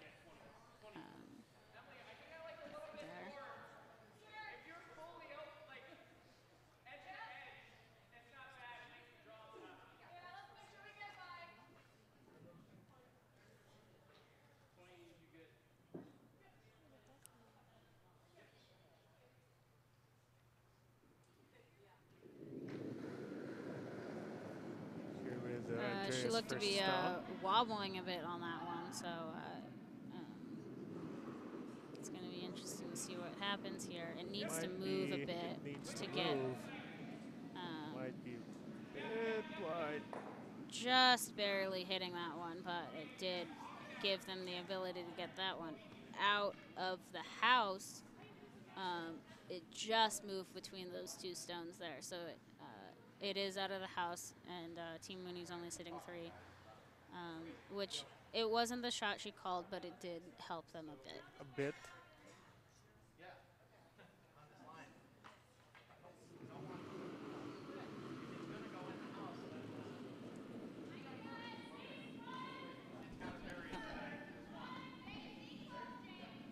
Over on sheet A, it looks like Team Anderson is sitting 2, maybe 3. So it looks like they're Brian Dauerheim's throwing either a draw or a hit, just to get some points, get a point.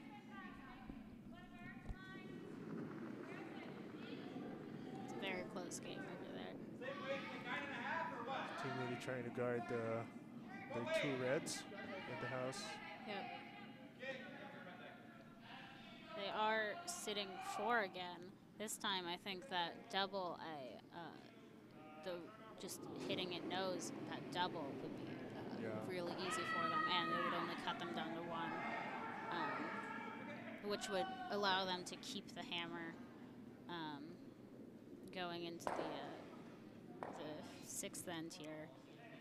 But it all depends on what Martin does with his second stone. Or actually, no, this is the hammer shot. This is the hammer shot, yeah. So if they stick around, they can keep the hammer going into the 6th, which would be kind of helpful for them. So in this situation, would you want to take your one, or do you want to keep the hammer? I think in this situation, the only thing they can do is force them to take one, and then keep the hammer going into the sixth. Just with the way the stones are positioned and the amount of guards they had at the beginning really messed them up. So yeah. Andrea has to be careful. Oh, it looks like she's drifting a bit. Sweeper's on it immediately. Really got to get in there. And it looks like it moved over. Yeah. And it hit their...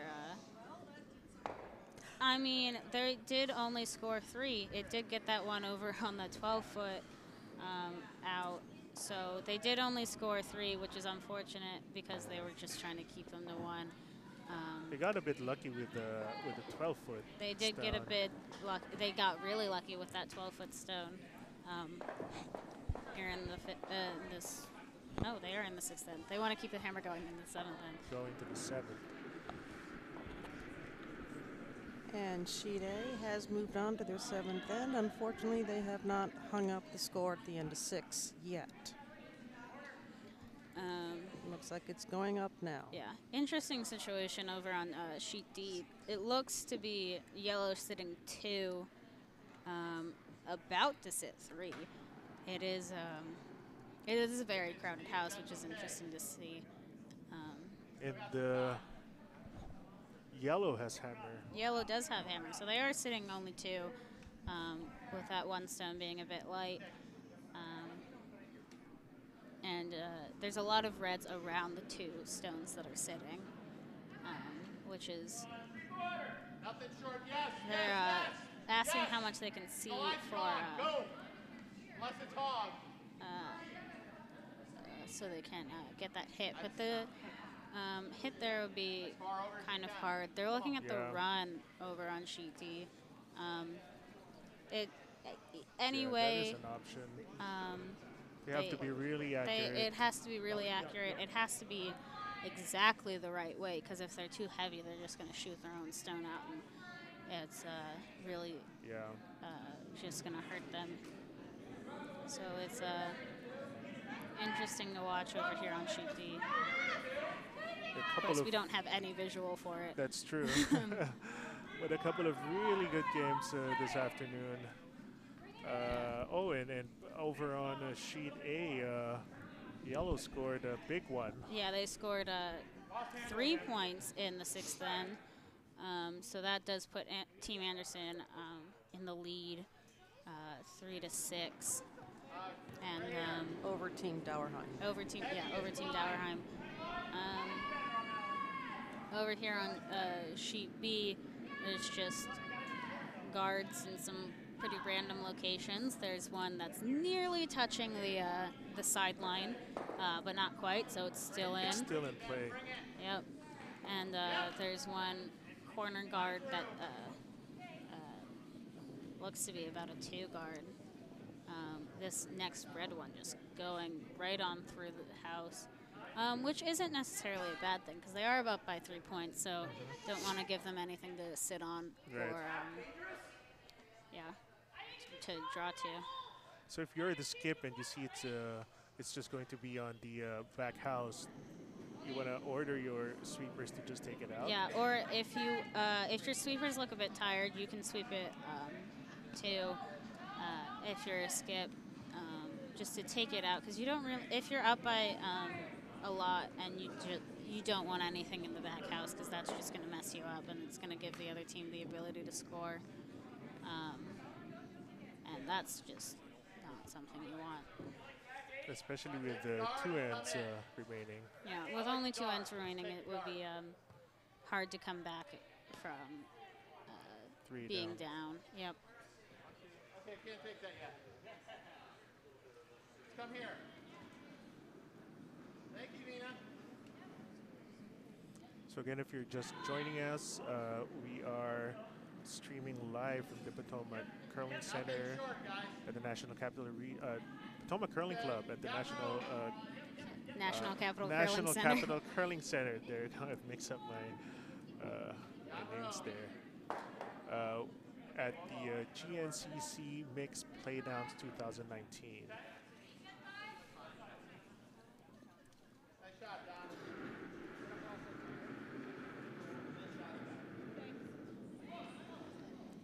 It looks like she's. Oh, they're deciding what they want to hit together. Okay, so she is called Control. Hit either side of nose. They really don't want to hit it nose there because it really leaves it open. But if they hit it to the right, they roll behind that red one. If they hit to the left, they roll. They can roll all the way over behind their yellow ones. It looks like it's going to be on the outside of nose. Looks like it's going to be on the outside. Yep. Just moves right behind that, or right over, so it's edge to edge with that guard. Yeah, it's. We take the guard, that's okay. It's going to be a bit. So Mark Mooney calling a hit on this yellow one. If he says if you hit the guard, that's okay. I agree with that statement. I think because if they hit that guard, there's nothing for them to hide behind. It's an open hit, especially since they've been struggling with their draws and their hits. And they are 3 points, so yeah. don't want to give the other team Yep, opportunity and to get they high. hit that red guard right off of the nose, so that shooter moves on over, and the guard unfortunately just missed that yellow one. Would have been really lucky for them to hit that yellow one and stick around.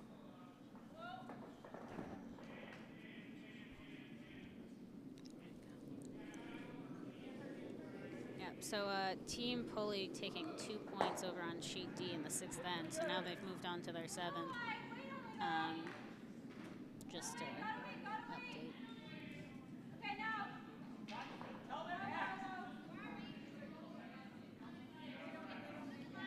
Team Dubin throwing a draw.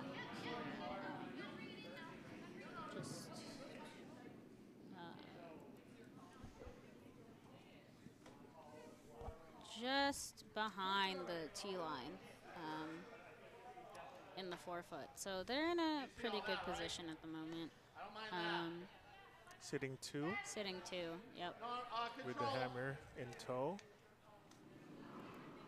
Mark Mooney calling a hit here. Just to get that one yellow out, cut down the ability for them to score multiple points. Calling them on immediately. Hard, guys, hard! Real hard, real hard, real hard! Go, go, go, go, go, go, go! Yep. And he almost even. He almost gets the double, but he does get that one out.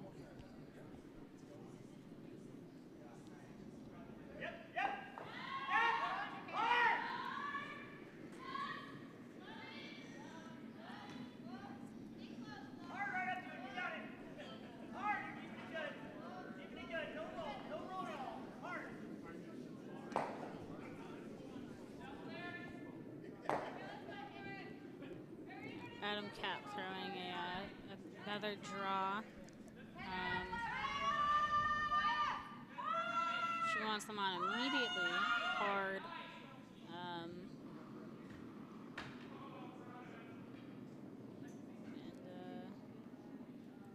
That stone is just drifting over, just tips the guard. But they are able to get it just biting in the 12-foot.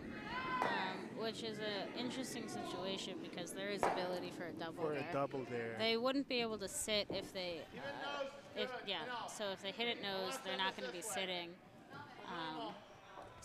But they are going for the double here. They are going for the double.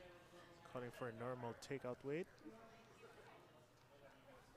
Which normal takeout weight varies from person to person. Yep. And they're on it early. Yep, it looks like it was a bit inside. It might only get one of them. Yep, just gets that back one and rolls out.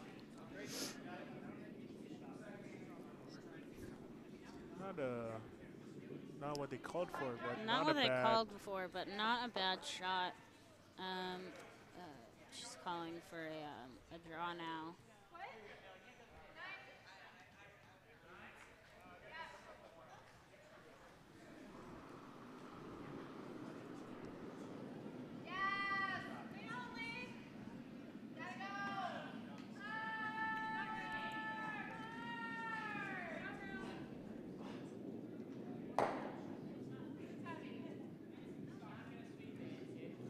So it looks like the outside still isn't curling a lot. Yep, Still the outside running is really still straight. running straight like it was earlier, and that draw just Oh, it's a sails bit through the heavy. house. Yeah, so it looks like the Team Mooney is contemplating a hit here, which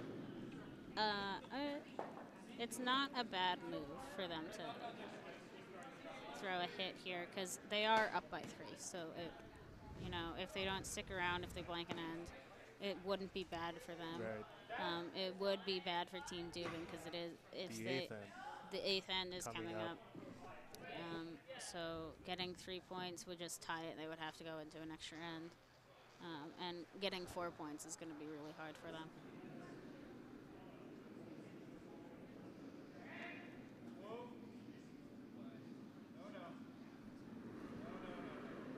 Here we go.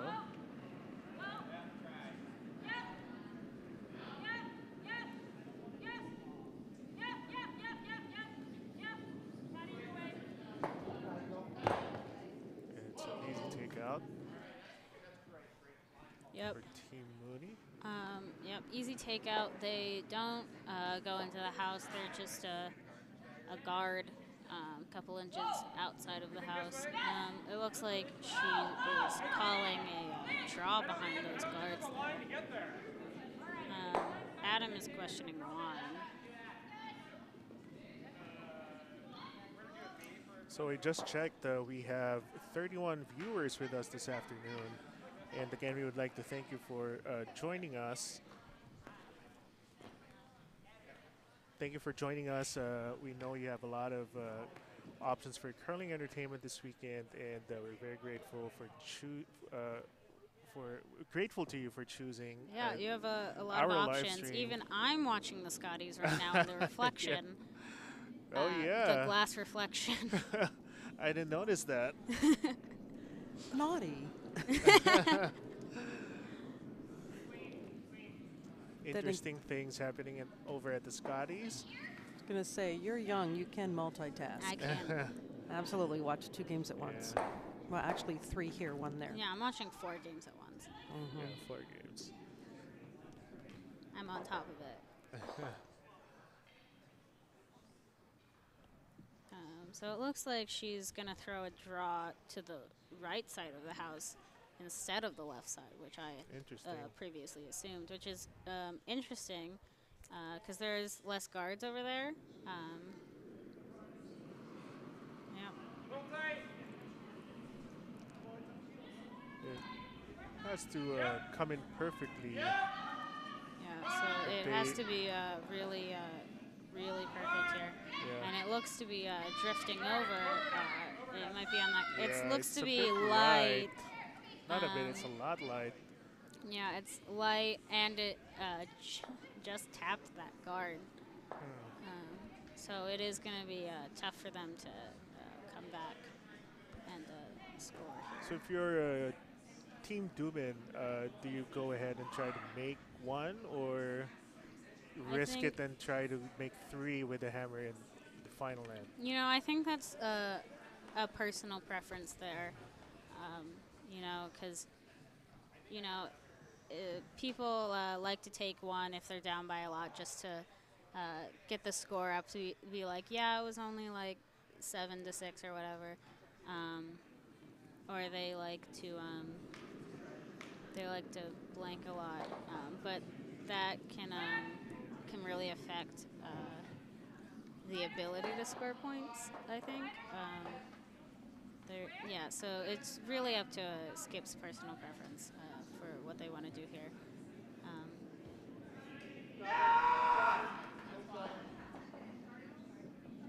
So that that second stone by Mark Mooney going to the forefoot. Yep. So she really just has to nose it now to score 1 point.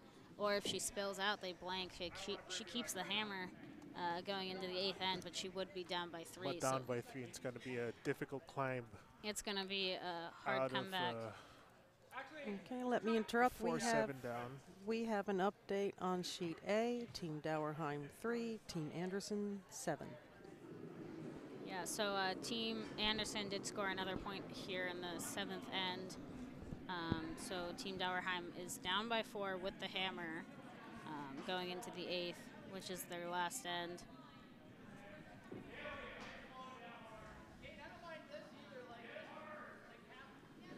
Here we go. Here we have her throwing. Yep, they're Adam on calling on it. I think they might. They're definitely gonna get it, but whether they stick around or not is in question. Oh, They did stick around and they scored 1 point. So it's score 5-7. 5-7. With Team Mooney in the lead going into the 8th end. So they don't have the hammer going into the 8th end. They're down by 2 points. It's going to be tough for them to come back and win this. Yeah, both but teams. I mean, they can do it. It is doable. It is. We've had a couple of 3-enders. Yeah, we've in this game alone we've had 2 3-enders. So coming back from this shouldn't be too tough. Well, it could be tough for them. But we've seen it before. We've seen it happen before. So it's really just if they make their shots or if they miss their shots.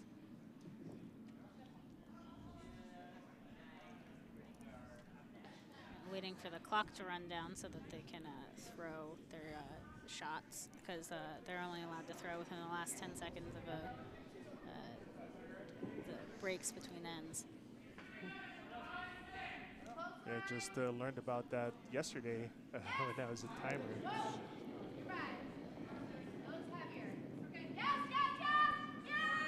Both teams, of course, still have their timeouts. Yeah, so each team gets a 1-minute timeout, and if they have a coach here, the coach gets travel time for.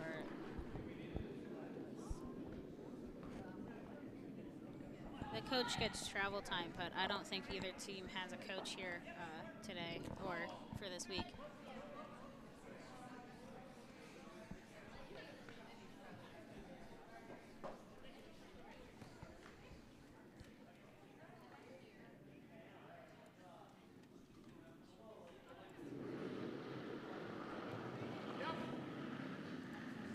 So sometimes in the professional curling tournaments, you'd see the coach running down from wherever they're sitting. Yeah, they do a funky little jog.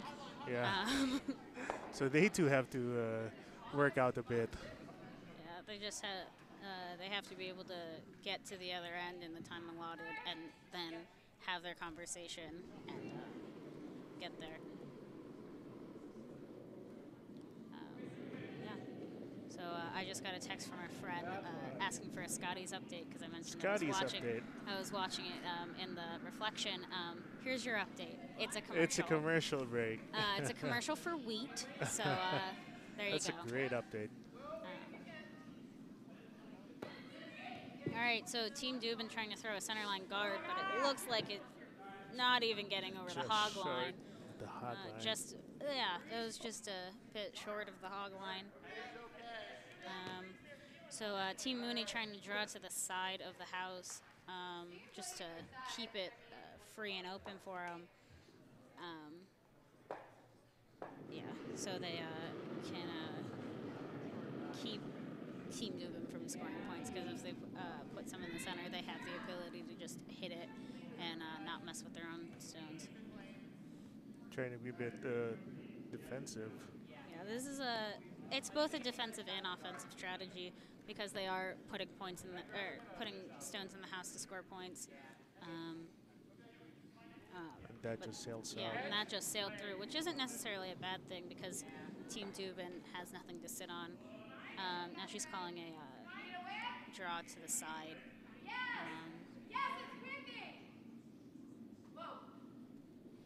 so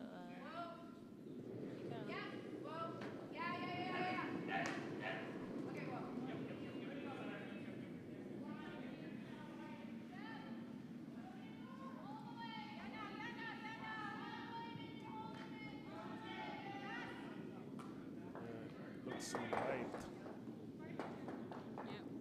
looks a bit light. You know, they have been having trouble with their draws this game. It looks like it's just in the 12 foot.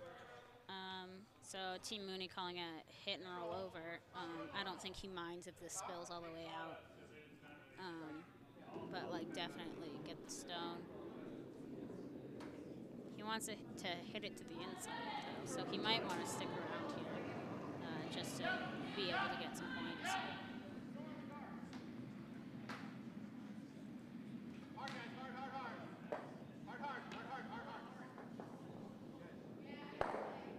Yep, gets that yellow stone and rolls all the way out. Yep, all the way out to that side. We have an update on sheet D. It is now 5-5. Yeah, so interesting game there. Yeah, interesting game there. Team Shaw scores 1 point, putting them in a tied position going into the 8th end. Team Shaw does not have a hammer, so they really just have to steal. Which is going to be tough for them to do because they are facing a good team here. I think the competition is very evenly matched over here on sheet D.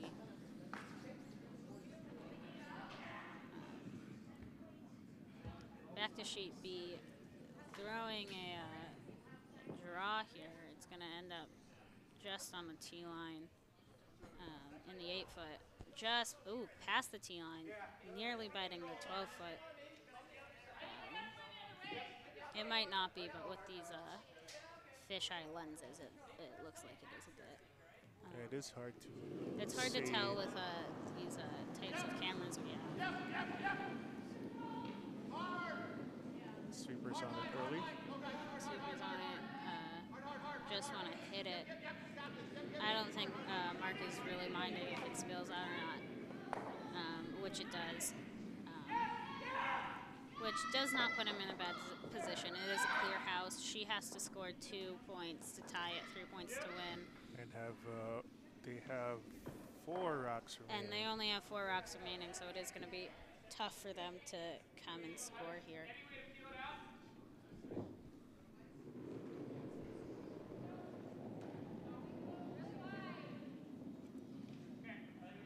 I think a lot of their scoring in the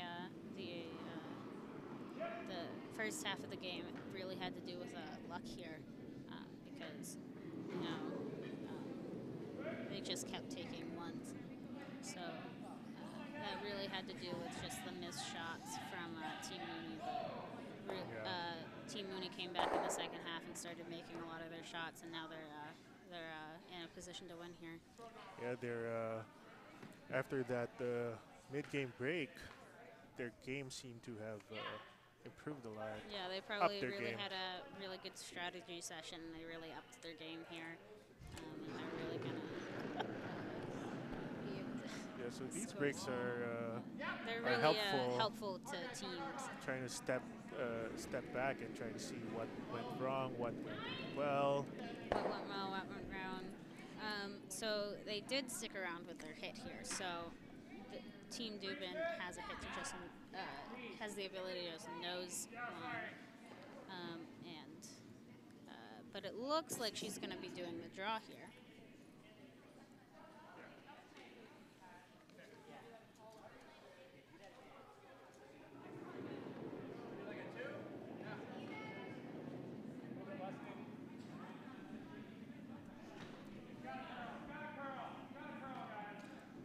Vice out of the map with his first stone. Adam here looks like it's going to be a bit light, just barely gonna touch the 12-foot if it does. Yep, it's just in the 12-foot. Oh, touching the 8-foot. It's going to be really easy for Team Mooney to get this out of here. Okay with normal here, too. Yeah, if they hit their own stone, it's not going to be terrible for them, but it's not going to be a great position for them. Of course, they are up, so it's not going to hurt them too badly. Yep, Sweeper's immediately on it. Oh, and right off. Gotta move over so they can actually hit this yellow stone. Yep, and they managed to get that yellow one out without touching their red one.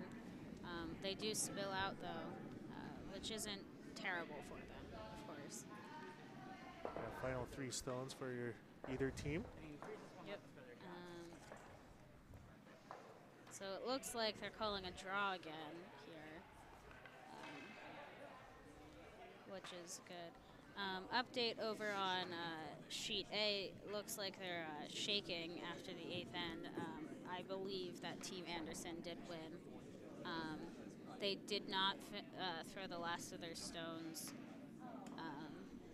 So Team Anderson, running Team Dowenham out of stones. Yep. It ends up with 7-3 scoreline. Now that may be changing. We have to double check what the officials put up.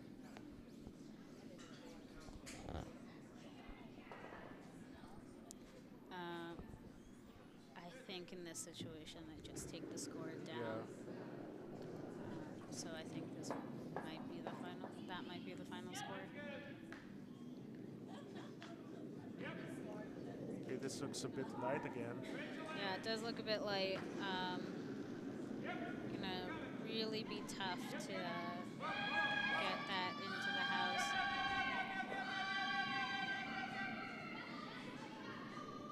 Oh, and it just barely touches the 12-foot. It does, so. Just barely in there. It's going to be really easy for Team Mooney to get that out, but maybe they jam. That would be really lucky for them. Yep.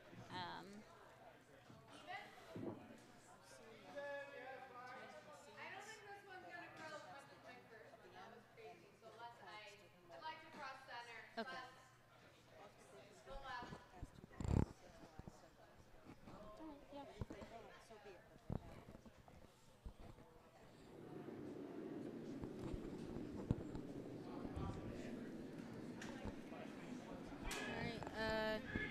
Mark Mooney coming down to throw his first stone here.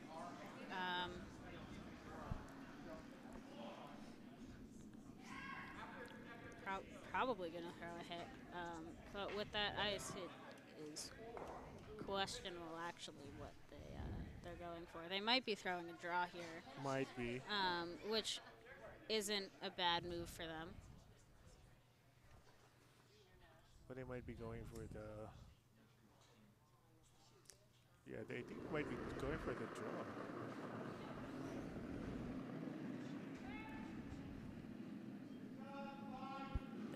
Yeah, it looks to be them going for the draw here. Which it is going to be really hard for Team Dubin to come back from, because I don't think there's any way they can score 2 points here.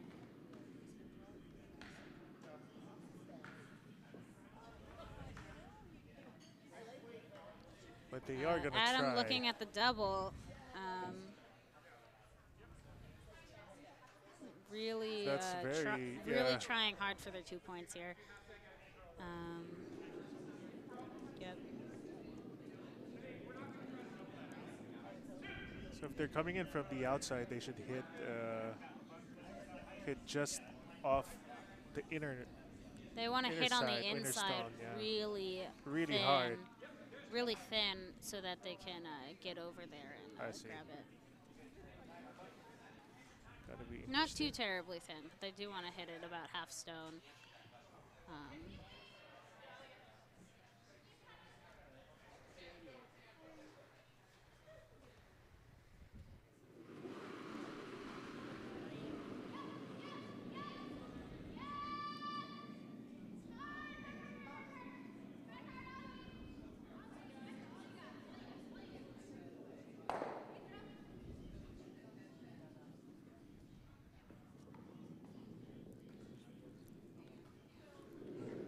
go. Final stone of sheet B.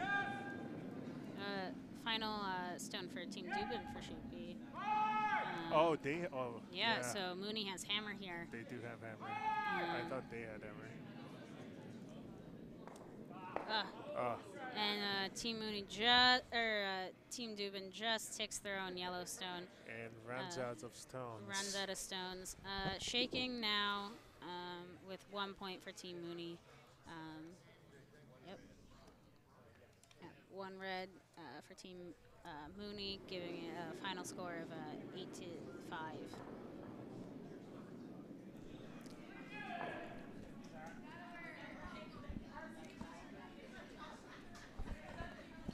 Sheet D near. Sheet D, the one on the left. I know. Okay. So we're moving over here to sheet D so we can see what's happening here. Just in the final stones. We're on skip stones now. It's all tied up here in the 8th end with Team Pulley having hammer. So it's interesting to see what's going to happen here.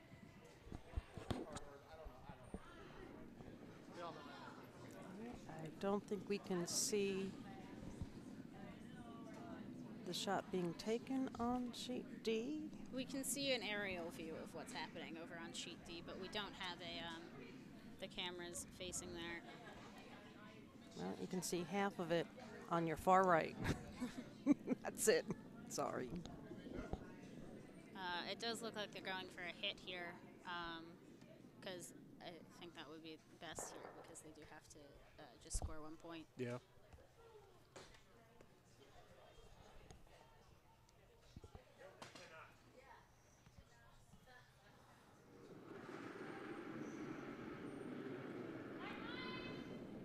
So we now have 40 people watching our stream.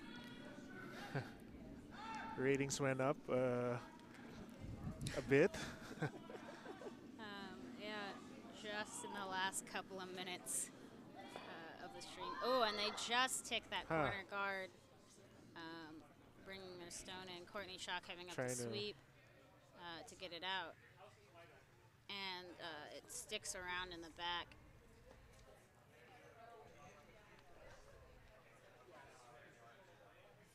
So Team Shaw looking to put 1 top 8 to guard their stone in the back. Calling a timeout, actually, so they can figure out what they want to do.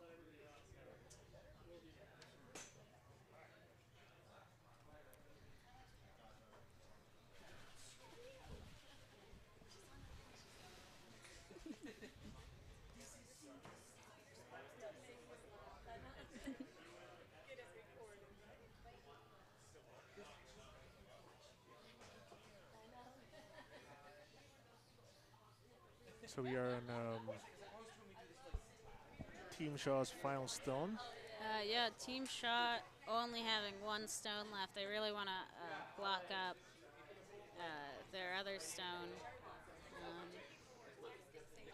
So Team Pulley can't get to it. Or Diana, at this point in time, would you split the house instead?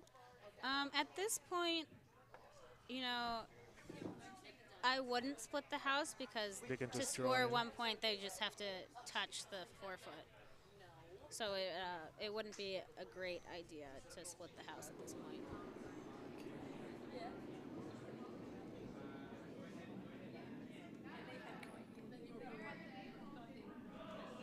Maybe this is a slightly better view. Yep. The back of the house on the right, top of your screen. So this should... Calling the sweepers off, putting up a guard for Team Shaw here. And they just... Yeah, they just want to put it in the 4-foot. It's not just to score 1 point to win. You know, if they're too light or too heavy here, the Shaw wins the game. So it's really just whoever's left standing at the end here, of this end. I love I love when the games goes to the final stone. Yeah, it's always a nail. I love a good nail biter. Um, it's great to watch. Not to play in though. Yeah, not to play in. Oh, it's so stressful to play in.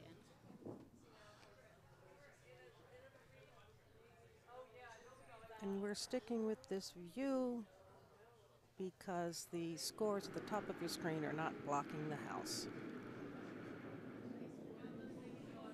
There we go. Here we go. Sweeper's on it early and just to make sure Furiously it's there. sweeping.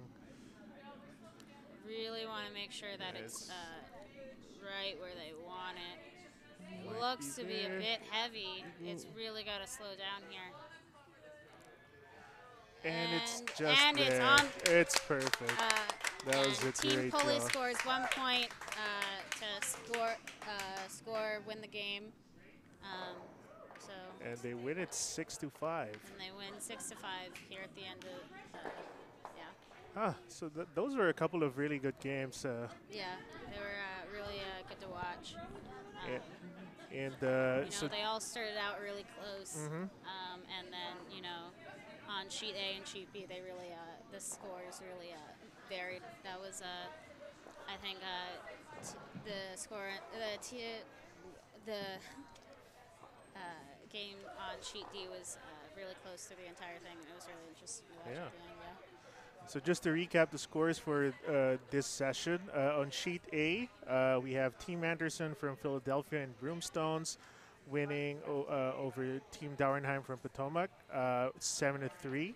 On sheet B, we have Team Mooney from Plainfield and Chicago over Team Dubin from Potomac, 8-5. Yep. And on sheet D, we have Team Shaw from Potomac Curling Club and Team Pulley from Rochester, with Team Pulley winning 6-5. Yep. All right, so it's a great afternoon of curling here at the Potomac Curling Club. Yep. So it was great to until next time. Yeah, until next time. But maybe like before we end, we'd just like to invite you to join us again at 5 p.m. today. And if we have tiebreakers, we have a couple more games in the evening. Yep. We have the semifinals and finals tomorrow. And after the GNCC, we'd also like to invite you to the Cherry Blossom. Yeah, view the Cherry Blossom. Bonspiel in a couple of weeks for some great curling again here over at the National Capital Curling Center in Laurel, Maryland. And we invite you to come check out our website at curldc.org. If you're interested in coming to visit or learning to curl, all that information is online. Again, that website is curldc.org. And if you haven't subscribed to our channel, please subscribe to get updates on when we're going live. Yeah. All right, so it's been great. It's been fun. It's been fun. Follow us on Instagram and Twitter. Yep. At curldc.org. Yep. All right, so again, this is Benjo. And Diana. Logging off. Logging off. See you again next time.